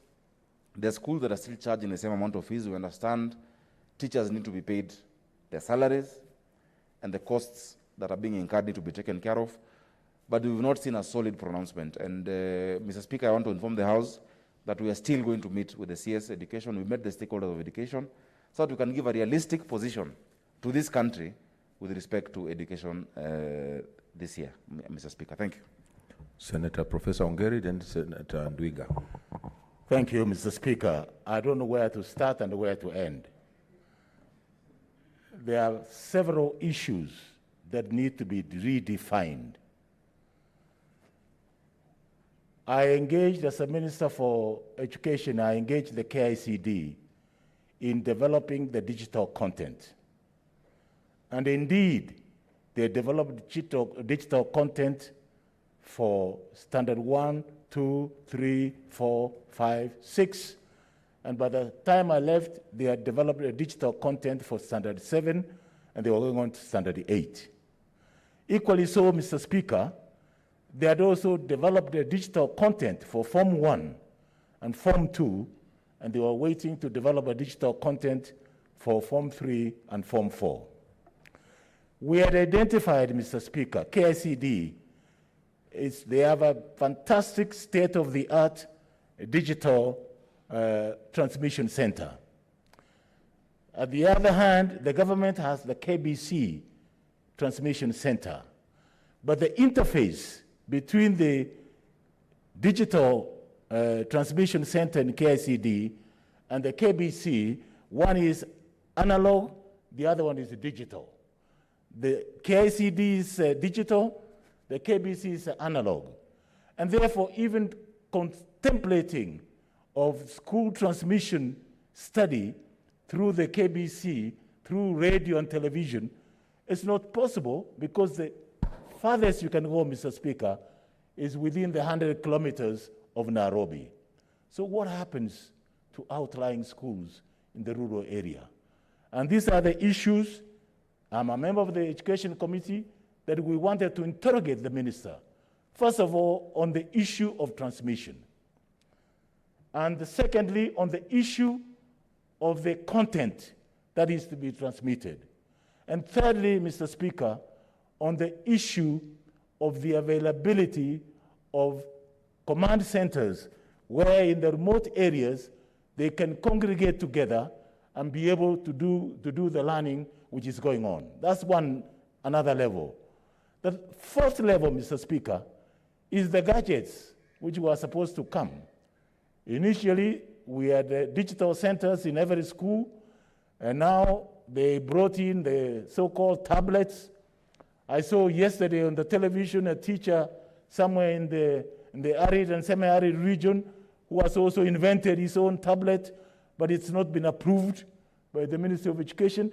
That indicates to you, Mr. Speaker, the level of confusion that there is in the matter of learning. So my submission this morning, and I thank Senator Beatrice Komboka for raising this matter, is that the Minister for Education with the KICD must come up with a cogent and a very clear program on how learning is going to be carried out in our learning institutions. And more so, they must tell us what is going to happen to CBC vis-a-vis the regular 844 program, which is running jointly, concurrently. And I can see the target where they will phase out the 844 system and bring in the CBC system is going to be clashing. And the confusion cannot be, the burden cannot be taken by the parents. It's quite a major confusion. Therefore, Mr. Speaker, I want to submit that the committee has already set out questions for the Minister for Education. It's a question of the Minister for Education being available in conjunction with the Education Committee, National Assembly, and now COVID-19 ad hoc committee, so that we bring clarity to the educational system. Otherwise, Mr. Speaker, the greatest danger looming today is the illiteracy, reverting back to illiteracy, because once children stop learning, and Dr. Ali knows this, that they do not remember very quickly, their memories lapse to other issues, which may be antisocial elements engaging them in this kind of idleness, and therefore learning doesn't exist and becomes a very dangerous members of our society. I thank you, Mr. Speaker. Senator Ndwiga. I thank you, Mr. Speaker. Mr. Speaker, I was to join my colleagues who have voiced concerns on the current issue on education, and thank Senator Komboka for bringing this statement. Mr. Speaker, this is a very, very, very clear example of how resources are misused in this republic. We have KICD, who develop content. They have developed content, beautiful content, because I had an occasion to watch some of what they are transmitting. But Mr. Speaker, who is the recipient of this content? How are the children supposed to receive this content? I did a sample test in my county, and I can tell you, Mr. Speaker, that in Embu County, the kids who are receiving this content are 20%. 80% of children in Embu County, and I believe that is a sample for the entire country, Mr. Speaker. 80% are not receiving this. So there is absolutely no learning happening in this country.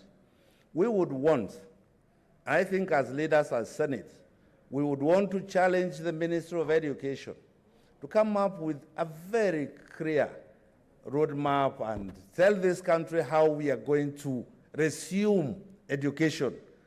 In other words, Mr. Speaker, what I'm saying is that education in this country stopped from the day schools stopped.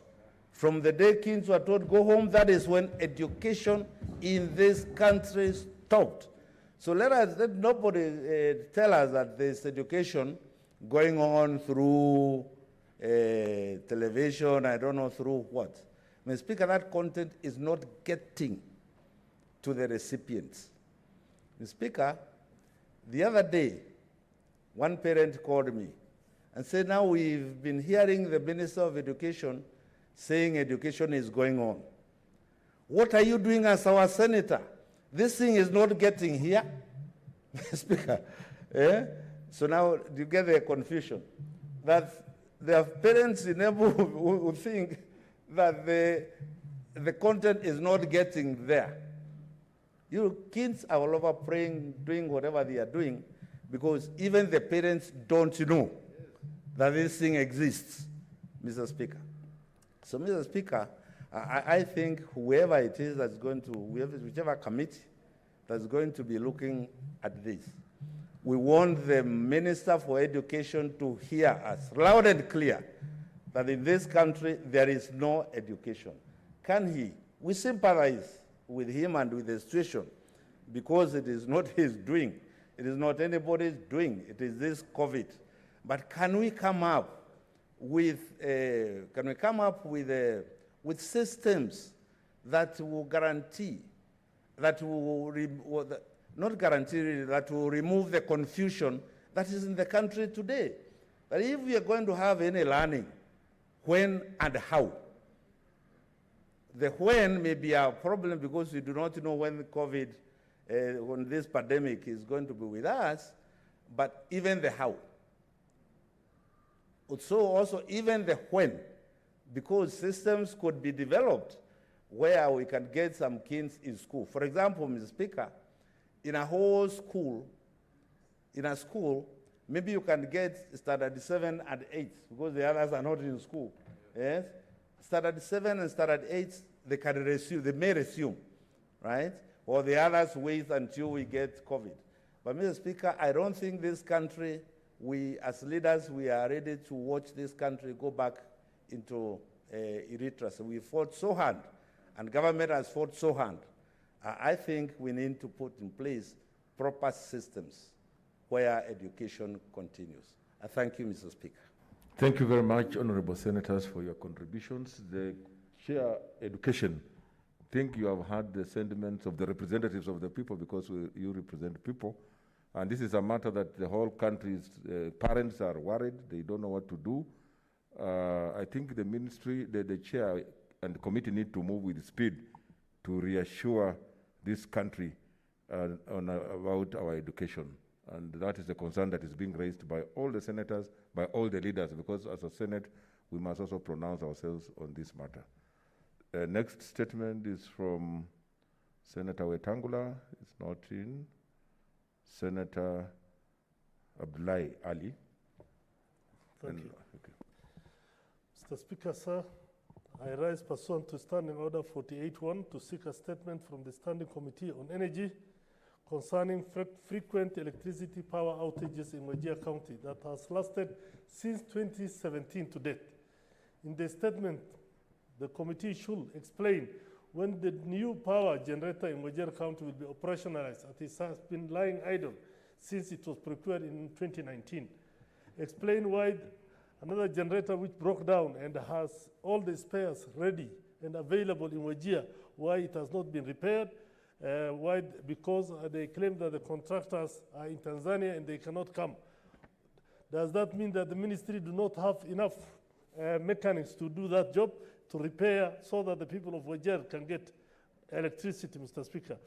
Number 3, step measures put in place to ensure there is adequate electricity power in the county, as the generators currently in operation in Wajir County can only generate 2 megawatts against a demand of 4 megawatts that's required by the county. Explain why what the government plans to do to operationalize.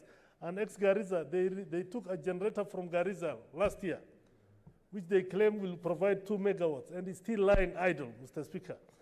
So what do they plan to do with that generator? Explain when will people of Wajir benefit from the national grid, which we have been promised for N years, Mr. Speaker. Thank you. Senator Farhia, and then Professor Ongeri. Thank you, Mr. Speaker. Wajir County has had electricity problems from the time when I was in primary school, Mr. Speaker, up to date. Mr. Speaker, as we are all aware, growth of businesses and any other business transaction, and even for SMEs to develop, we need some level of electricity, Mr. Speaker. Mr. Speaker, the other problem that Wajir, electricity has, is that every Ramadan, when people are fasting, the electricity problems becomes much more worse than the normal time, Mr. Speaker. And what that tends to do is, if there is no electricity and people cannot use fans and other things, there is too much dehydration, Mr. Speaker. And as a result of that, there is also too much kidney failures in that county, Mr. Speaker. Because people are, there's too much, sweat, and, people can't even sleep at night. And especially during Ramadan. Mr. Speaker, this is so sad, given that this is a county that has, green energy of sunlight, 2/3 of the year, Mr. Speaker. 75% of the time, Mr. Speaker, there is sunshine in that county, Mr. Speaker. Mr. Speaker, I feel it is high time that Wajir County, instead of depending on generators, we either have, development of green energy from the solar system that is, from a solar system, so that the county can adequately be supplied, Mr. Speaker. Mr. Speaker, the other thing is that like in my county, there is pastoral life is very, people practice pastoral life. And as a result of that, Mr. Speaker, there's a lot of hides and skins, Mr. Speaker. If there was enough electricity in that county, Mr. Speaker, small factories that are producing, quality leather would have been possible with that county, Mr. Speaker. Mr. Speaker, the other thing is, in Wajir County, there is always, there's a lot of terror attacks, Mr. Speaker. And as a result, and that is partly contributed by the fact that the towns are in darkness every other night, Mr. Speaker. So, Mr. Speaker, the Committee of Energy, I think, through the Committee of Energy, we must have a solution for Wajir County, Mr. Speaker. After almost close to 6 years of independence, we cannot be crying about electricity year in, year out. I thank you, Mr. Speaker. Senator Professor Ongeri. Yes, Mr. Speaker, I rise to speak with nostalgia. I was the medical officer of health in Wajir in 1967-68. And it's with horror that at that time we had a simple generator, and it only supplied power to the DC's house, to the police commandant, and the medical officer. And even when I used to do the operations in the hospital, I used to use the foot pump to be able to pump and be able to do the kind of operations I needed to do. And even if you travel the wide and the length and the width of the Wajir County, it's very expansive. From Wajir itself to Griftu, to Buna, to Gural, near the border with Ethiopia, or you went northward towards Mandera, or southward Abaswen towards Garissa. It's a very vast county. What I don't understand, Mr. Speaker, in 21st century today, and the other day we were there as Education Committee, that the stability of power or energy is all that the people of Wajir need. Otherwise, the water service area is very, very, very, very low. They can be able to dig boreholes and be able to get very clean and serviceable water using power. I don't understand why the Ministry of Energy, or for that matter, Kenya Power and Lighting Company, cannot be able to tap the solar energy, which is in abundance.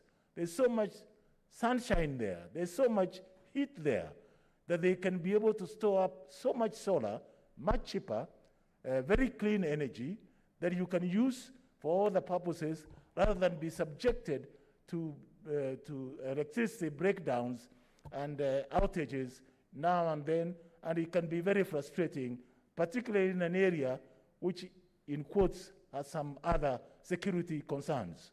And I think it's important that we owe it to the people of Wajir, not only Wajir, but also to Mandera and Garissa, and also Turkana and these other areas, that they now need to seriously look at generating not only the solar energy, but also the wind energy, which is so much plenty in some of those regions. So I commend my student, my medical student at that time, Dr. Ali, for bringing this question before us. Thank you, Mr. Speaker. Senator Sakaja. Sorry, Mr. Speaker, mine was a point of order. Of course, I support the statement by Senator Wajir. And, you know, when Senator Ongeri was saying that he was there in 1967, you know, at that time, myself and Senator Kajwang were just a proverbial itch somewhere in advance. But, Mr. Speaker, I'm just asking because I see that we have 45 minutes to go. If you could limit the amount of time we take on the statements, we're still on statements, because we want to dispense with one of the progress reports on corona. So I kindly like to ask if you can limit the interventions by other senators on the two statements that are left, Mr. Speaker. Kindly. Noted. Senator Milgo, your statement. Thank you, Mr. Speaker. Sir, I rise partial understanding order 48-1 to seek a statement from the Standing Committee on Land, Environment and Natural Resources concerning waste management in Bomet County. In the statement, the committee should state why Bomet County does not have a designated dump site for purposes of solid waste management. 2, explain plans by Bomet County government to come up with a designated dump site for the county. 3, state measures put in place by the county to deal with the current waste management problem facing the county in the absence of a designated dump site, and elucidate measures put in place by the national government to assist counties that are struggling with waste management. Allow me, Mr. Speaker, to say one thing about waste management with COVID-19 issues. Mr. Speaker, sir, in Italy, there is a research that was conducted, and it was found that COVID-19 virus is in the air right now. And in this case, with a lot of materials that are used to prevent COVID-19 pandemic, such as masks, gloves, if they are not managed well, very soon research may establish that these masks that are being used by affected people, in this case, would be containing coronavirus. And if waste management, solid waste management, is not properly checked, or in this case, if they are not properly disposed away from blocking or bringing blockages, it will also continue to cause coronavirus. So I think this committee that is going to look into this statement must take into seriousness the fact that we have a lot of masks, a lot of gloves we are disposing right now, and in this case, it can also cause further havoc in terms of coronavirus. Thank you, Mr. Speaker. Thank you. I hope the committee will do the needful. I'll defer statement from Senator Tangula, who is not in the House, and a statement from Senator Petronila Were, who is also not in the House. The next statement is from Chairperson Standing Committee on Agriculture, Livestock and Fisheries, Senator Ndwiga.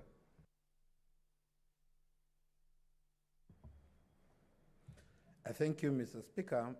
Mr. Speaker, a while ago, the chair did direct that my committee brings a statement on maize, and also on the progress that the ministry has done since with the recommendations of the Senate Ad Hoc Committee on Maize.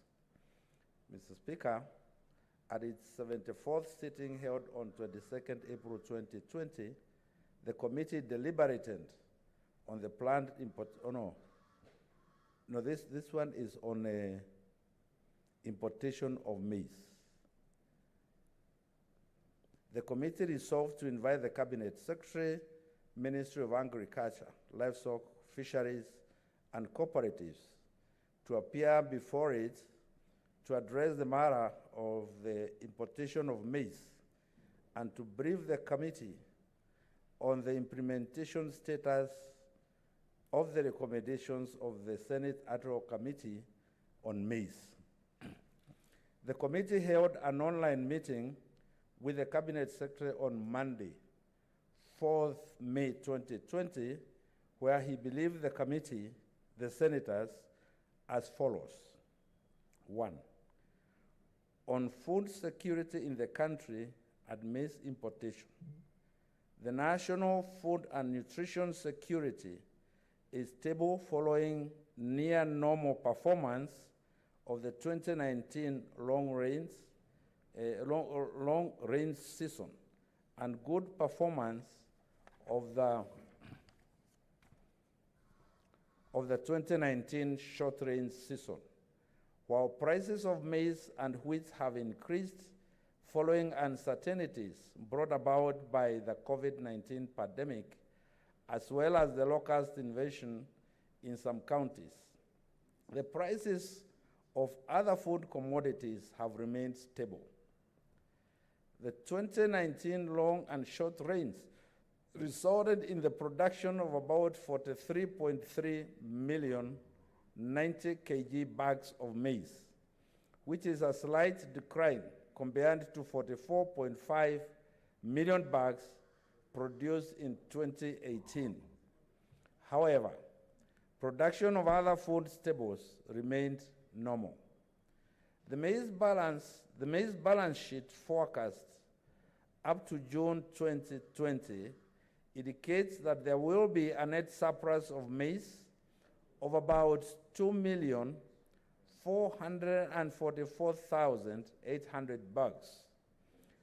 At consumption of 4.25 million bags per month, the projected balance will not be enough to cover 1 month up to July 2020, when early harvesting will commence.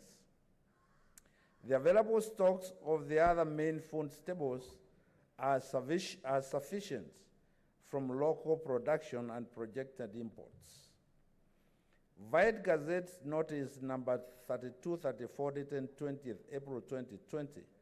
The government has gazetted the importation of 2 million bags of white maize and 2 million bags of yellow maize by private millers to supplement local supplies and to ensure food prices remain stable.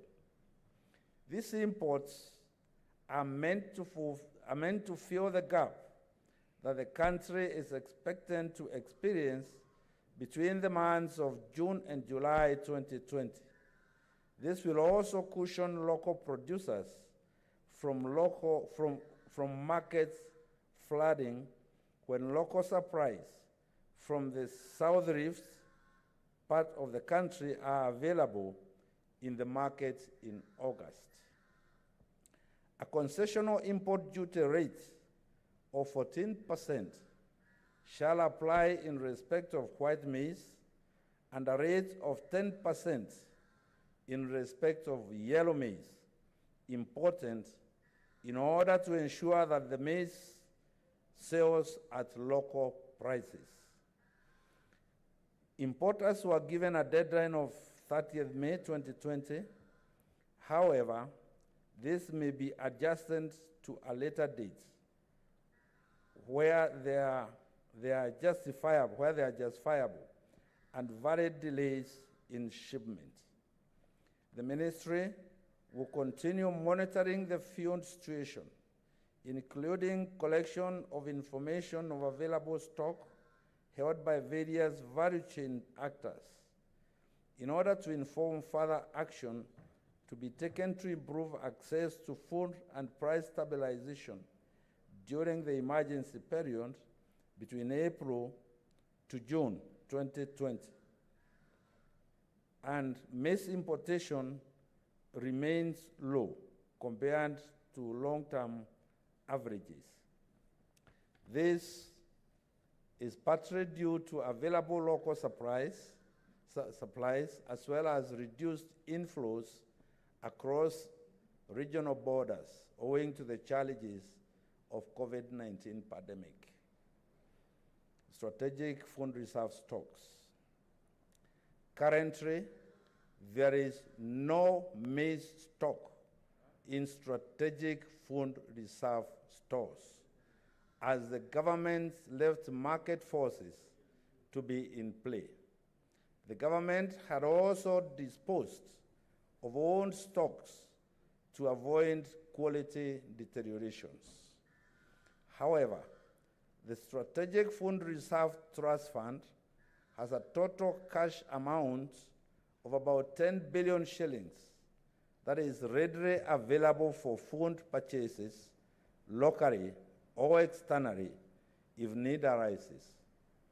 And there are a total of 124,625 50 kg bags of aflatoxin-contaminated maize, which is said to be destroyed by the National Cereals and Produce Board. Status of implementation of the recommendations of the reports of the Senate's Ad hoc Committee on Maize. The Senate Ad hoc Committee on Maize recommended that the Cabinet Secretary develops regulations and guidelines on importation of maize and other food crops and tables them in the Senate within 45 days. The ministry, through the Agriculture and Food Authority, has developed the Food Crops Regulations 2019 that will apply to all food crops produced, processed, and marketed in Kenya or imported into or exported out of Kenya. The regulations were gazetted on 31st December 2019 and acceded to by the National Assembly on 23rd April 2020. The Senate Ad hoc Committee on Maize recommended that county governments should pass registration and regulations that will help protect farmers in the whole grain value chain. In this regard, the Crops Regulations 2019 have been published and will guide counties in registering and protecting farmers in the whole grain value chain, as recommended by the Senate.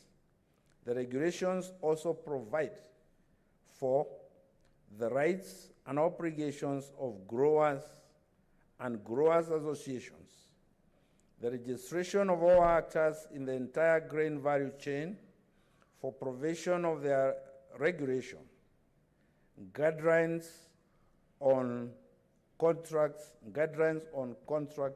farming,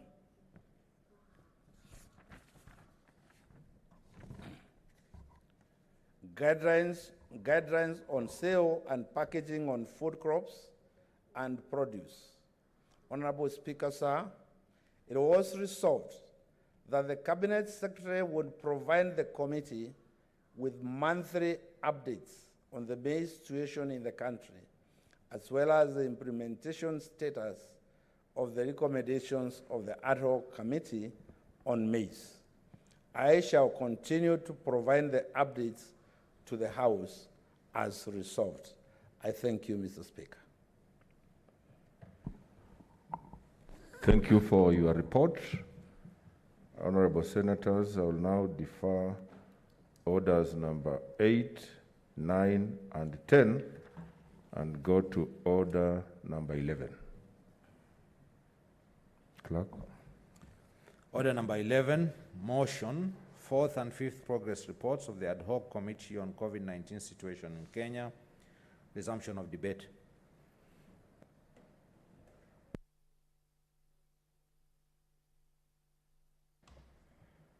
Senator Sakaja. Thank you. Thank you, Mr. Speaker. Mr. Speaker, I had already started moving this 4th and 5th report. Incidentally, Mr. Speaker, we are producing reports faster than we can debate them, because I also am about to lay the 6th report this afternoon, as mandated by this House to do a weekly report on the quickly evolving situation. So, Mr. Speaker, I will just go straight to a small part of the 4th report.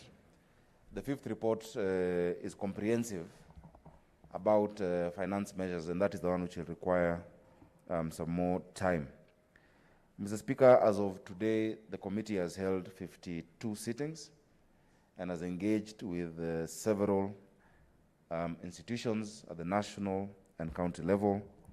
We've received numerous submissions on different areas.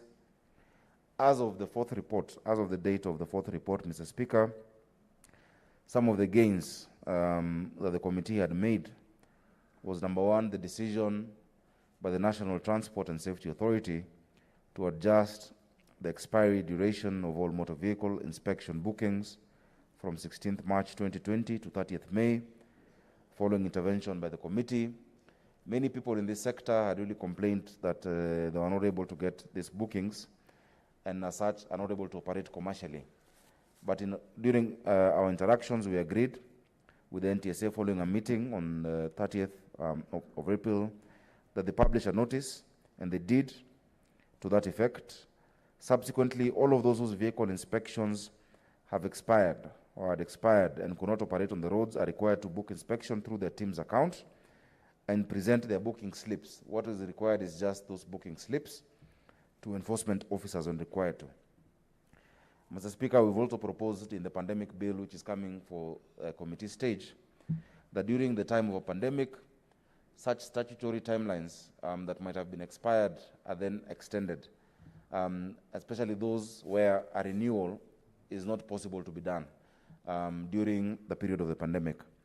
Mr. Speaker, the decision by the Ministry of Health and the Ministry of Interior and Coordination of National Government to halt the detaining of persons arrested for breaching of the curfew in facilities officially designated as quarantine facilities. This is an issue we had raised, that the government was criminalizing quarantine, leading to a lot of the stigmatization. And those found going against the curfew or the Public Order Act were being taken to those facilities, making it look like it's a criminal affair to be quarantined, while it's a public health affair. And after our interaction, the Inspector General was directed to identify alternative facilities to deal with those who are breaking the law and breaking the curfew, to ensure that these persons are not mixed with those placed in quarantine, following contracting and following contact tracing measures, which unnecessarily exposes those then to COVID-19. Mr. Speaker, that was a recommendation we had made also in the third report. Mr. Speaker, following our meeting with the Council for Administrative Justice, we're able to help create a linkage between the judiciary and certain service providers. Swivel Kenya. Mr. Speaker, Swivel is a company that does transport through technology, and they had been given and they've been offering our medical frontline workers free transport during this time using technology. Mr. Speaker, we want to thank them and we want to encourage the uptake of such technology. They have been facing a lot of challenges, but we're glad that they were able as well to provide a linkage with the judiciary now, Mr. Speaker. And following with the meetings with the CS Trade Transportation, together with transport stakeholders, Mr. Speaker, this was upscaled to the level of the presidents of the EAC to deal with the issue of testing of truck drivers at the borders and reducing the traffic. Mr. Speaker, in Bungoma and Busia, as of last week, the traffic was around 40 kilometers because of the low number of people testing and the different protocols being utilized by Kenya, Uganda, and the other countries. There's some progress that we're seeing in that, but we will keep following it up, Mr. Speaker. Mr. Speaker, allow me to go straight to the fifth report. At that point, we had done 49 sittings. I've just reported that as of today, we've done 51.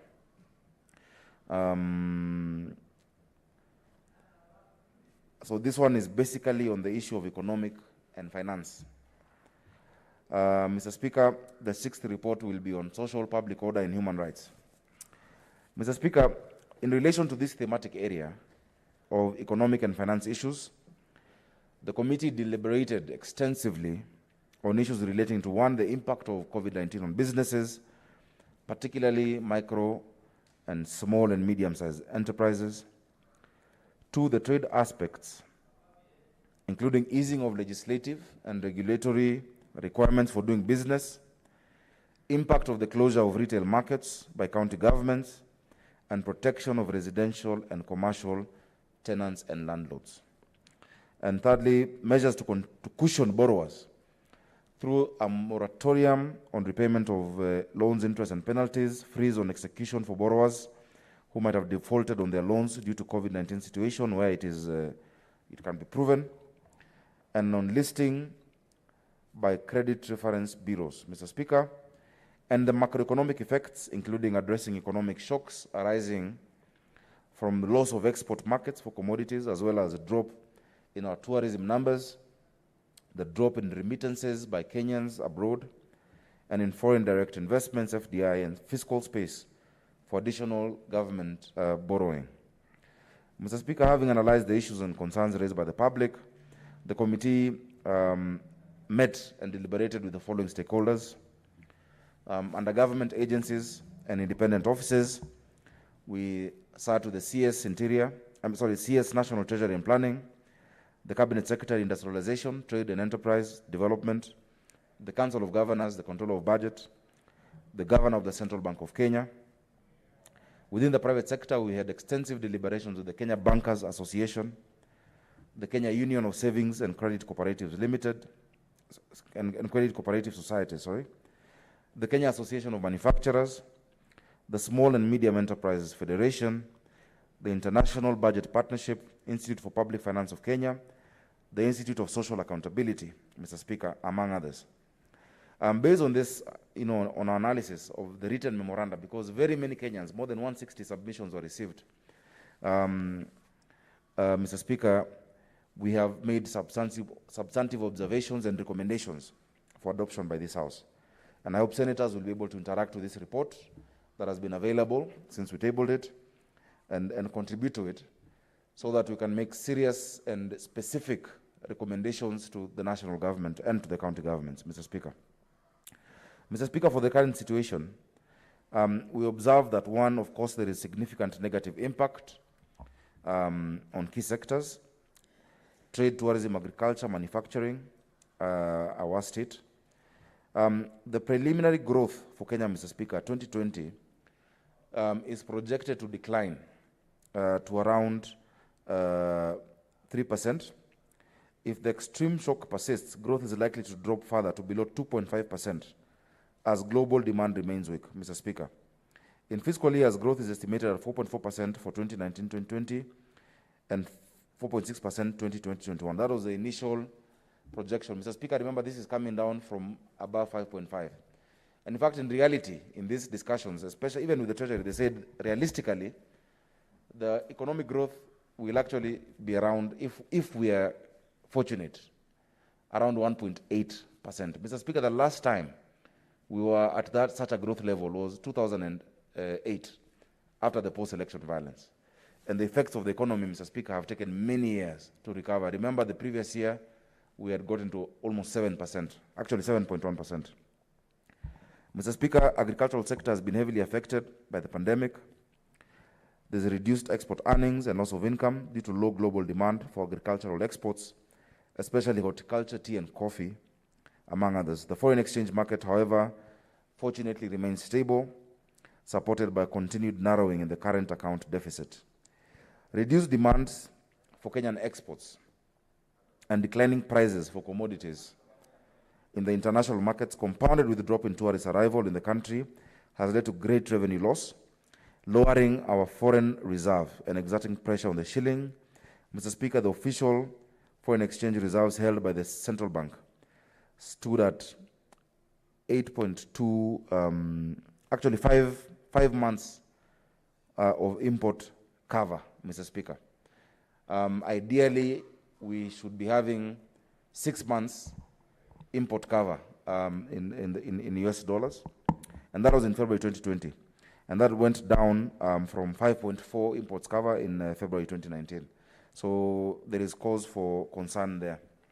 The ordinary revenue collection amounted to 11.7% of GDP, which is 1.2 trillion against a target of 1.3, recording a shortfall of 132 billion already of the target. Ordinary revenue, Mr. Speaker, has gone up by 4.2% during the period to March 2020, compared to 9.1% growth over the same period in the previous year.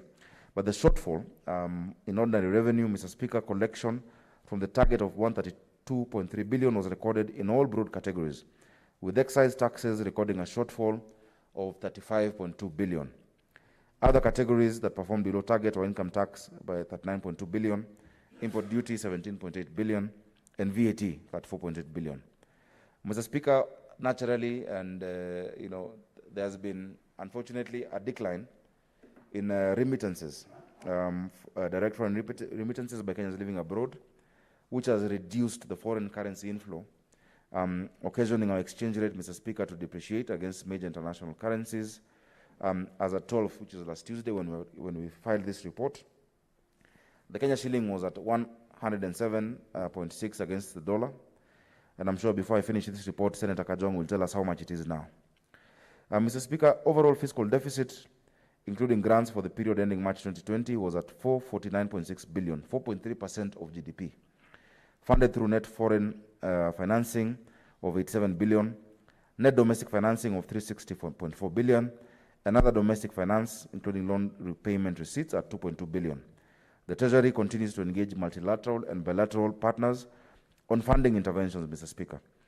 On top of those funding interventions, Mr. Speaker, there has been engagement on debt swaps with the development partners and really restructuring the public debt, Mr. Speaker, and we've made specific proposals on that. The assertion was that, Mr. Speaker, that the debt remains at the level estimated at 6.2 trillion, 58% of GDP, which is below IMF and World Bank debt sustainability assessment, Mr. Speaker, threshold of 74%. But we have encouraged Treasury not to take comfort in those numbers as at this point, Mr. Speaker. Mr. Speaker, if I go beyond that and just leave these details, the concern that we observe, Mr. Speaker, on pending bills is real. Pending bills by county governments and by national government is really hampering a lot of business growth, and many businesses are suffering. Mr. Speaker, through Supplementary 2, government tried to address and is addressing national government pending bills amounting to, I think, around 13 billion.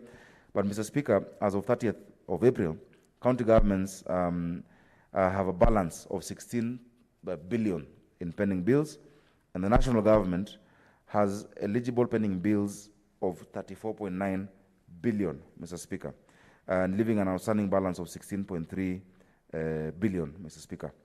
That is a huge number. Many of these bills are owed to ordinary, Kenyans, not just the big companies.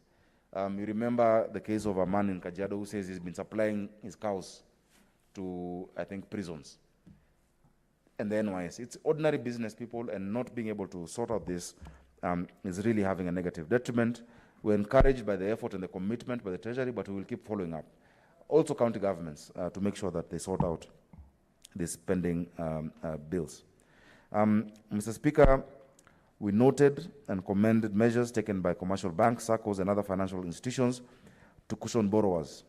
During this time, the agreements for deferred payments and loans, Mr. Speaker, as at the time of this report, in our discussions with the Bankers Association, they told us that during this period, the banks have really, on a case-by-case analysis, encouraged borrowers to come and renegotiate their loans.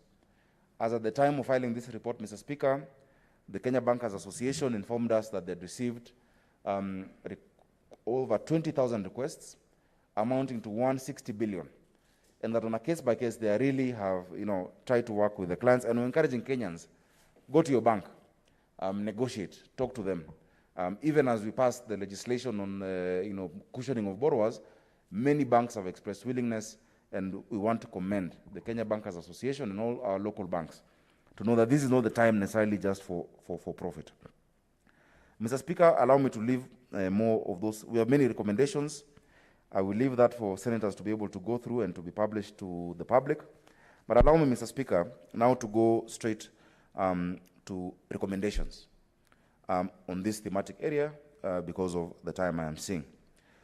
Mr. Speaker, number one, the ad hoc committee on COVID-19 recommends that the Cabinet Secretary for Industrialization, Trade and Enterprise Development gazettes regulations establishing the Micro and Small Enterprises Development Fund that was established under Section 51 of the Micro and Small Enterprises Act, number 55 of 2012, that has not been operationalized, and present a report to the Senate within 60 days from the date of adoption of this report.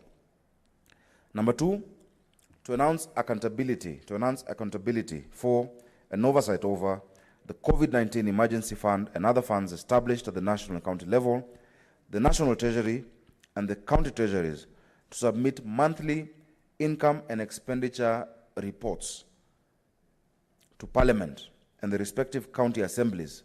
Community level monitoring and evaluation frameworks should be also put in place to ensure proper oversight of emergency COVID-19 funds.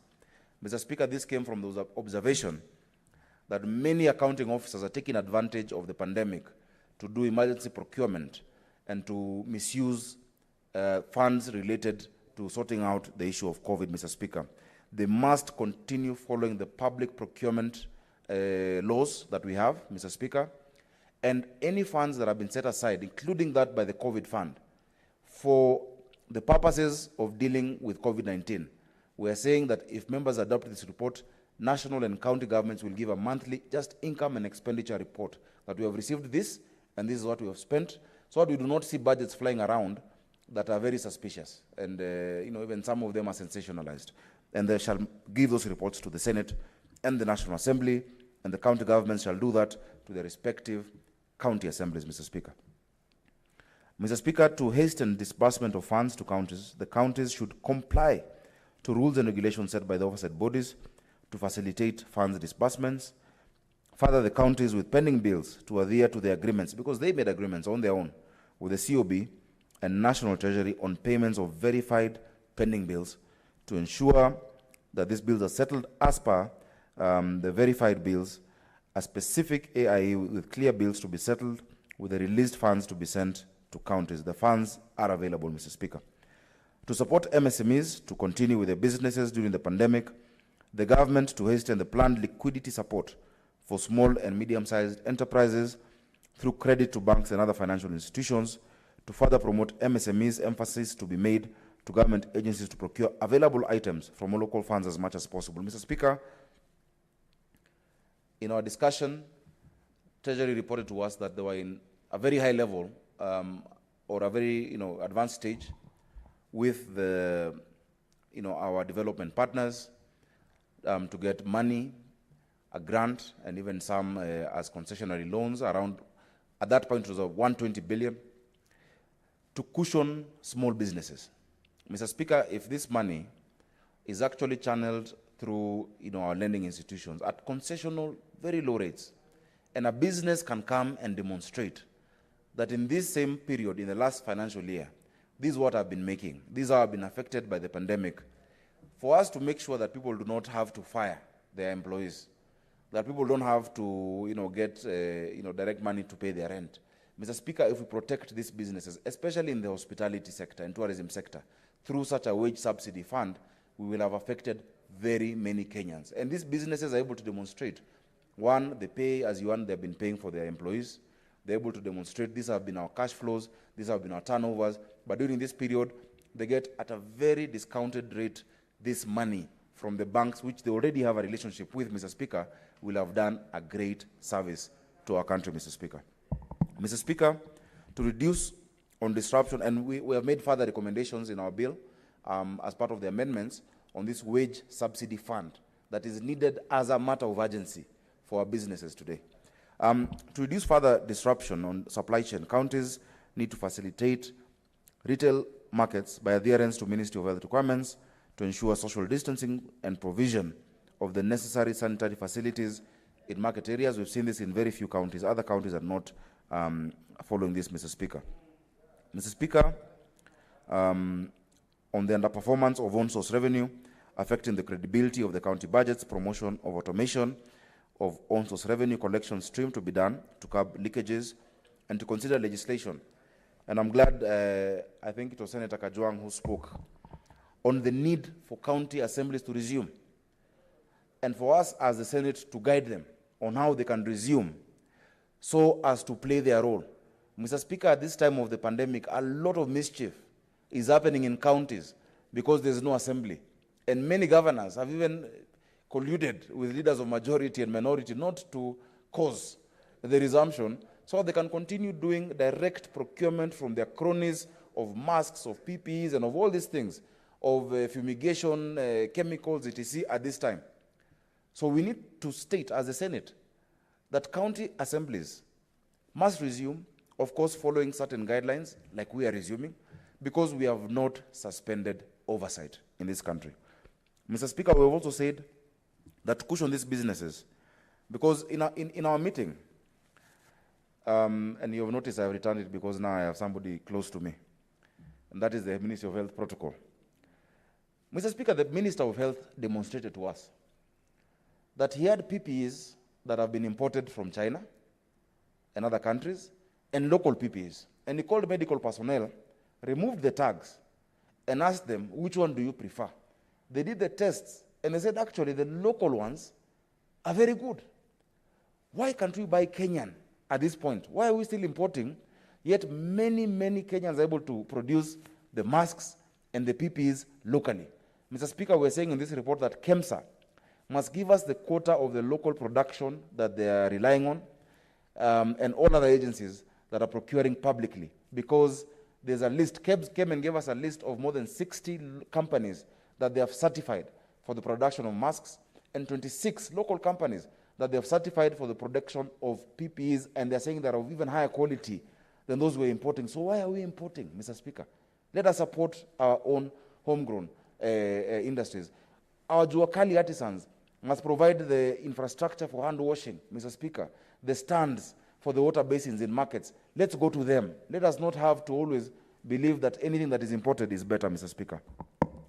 Mr. Speaker, to contain public debt at sustainable levels, the committee recommends that the National Treasury, number one, takes decisive action to curtail spending through austerity measures to reduce the size of the fiscal deficit. Number two, reduce to the extent possible commercial borrowing by gradually shifting to concessional loans. Three, implement domestic debt reform to lower cost and risk of domestic borrowing by shifting away from treasury bills to treasury bonds. Four, cancel or reallocate non-disbursing external loans, the dormant loans, to priority projects, Mr. Speaker.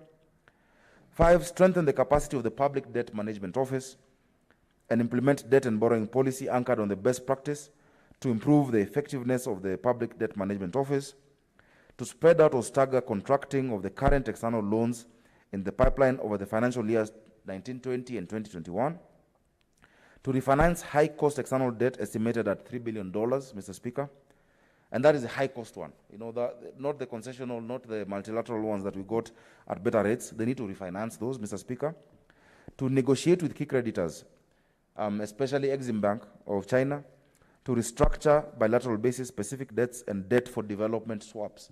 This is a time for you to engage in those swaps or debt to development. Mr. Speaker, to negotiate on bilateral basis swapping of debt service for grants, financing key development projects on Agenda 4 and you know, climate change, and now focus on what the real issues are. And strengthen coordination of government securities issuance with central banks' policy actions. And the governor, and I must commend the governor of central bank over the past, of course, throughout he's been doing a good job, but the interventions is put in place at this point, including availing increased liquidity. We've seen what the MPC committee has been saying in terms of, Mr. Speaker, the rates moving down to 7.25%. We want him to go on, and we urge him to continue. Mr. Speaker, on debt issues, negotiations to be considered on debt swaps, as I've said, for funding directly of operational and development activities. And Mr. Speaker, as I've said, the strict adherence of Public Procurement and Asset Disposal Act. Mr. Speaker, I'm going to conclude in the next few minutes. Mr. Speaker, we have said women and youth, persons with disability, and other vulnerable groups must be supported at this time. And Mr. Speaker, there are certain specific recommendations and ideas that are in this report for their businesses. And for those in talent, there's 100 million that was set aside. It is good, but it is a drop in the ocean. A lot of those who are artists would benefit from media houses, for instance, being able to pay the royalties for the skiza tunes and all of this to be renegotiated. We've put that in our report, Mr. Speaker.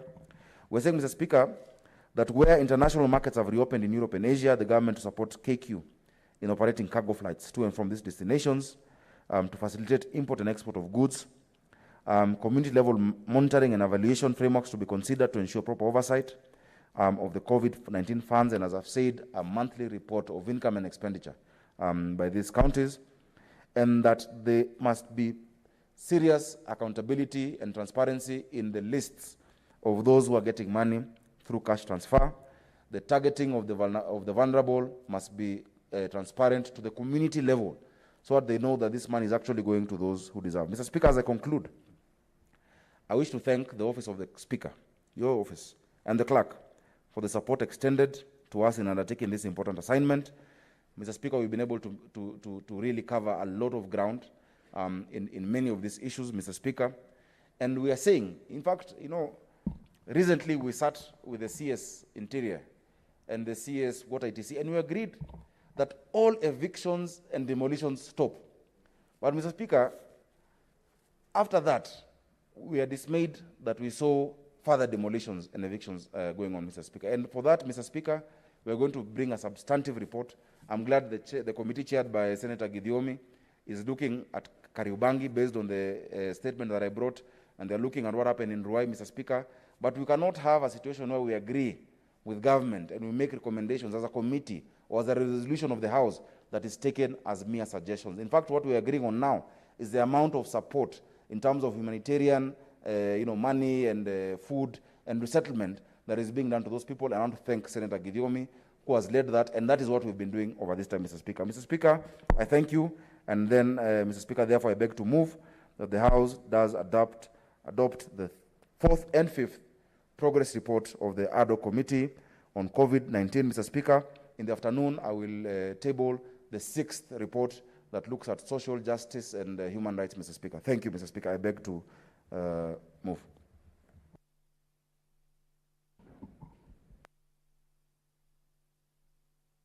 Mr. Speaker, the report was supposed to be seconded by my Vice Chair, who I cannot see, but I will ask Senator Abshiru Alake to, because of time, just begin seconding and not necessarily conclude, then later she can gather. She's always prepared. She'll gather herself later, Mr. Speaker. Thank you.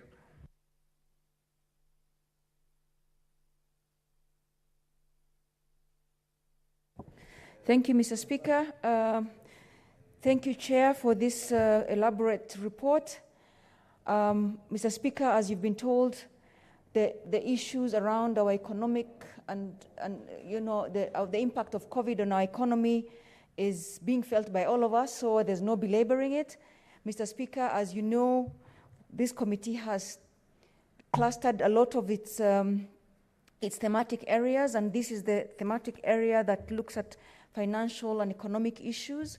Mr. Speaker, I do not wish to repeat all the recommendations and the observations of the committee. As you have seen, we hope that the senators will interact with this report, which has a lot of very good information because it's based on very extensive consultation with our stakeholders in this sector.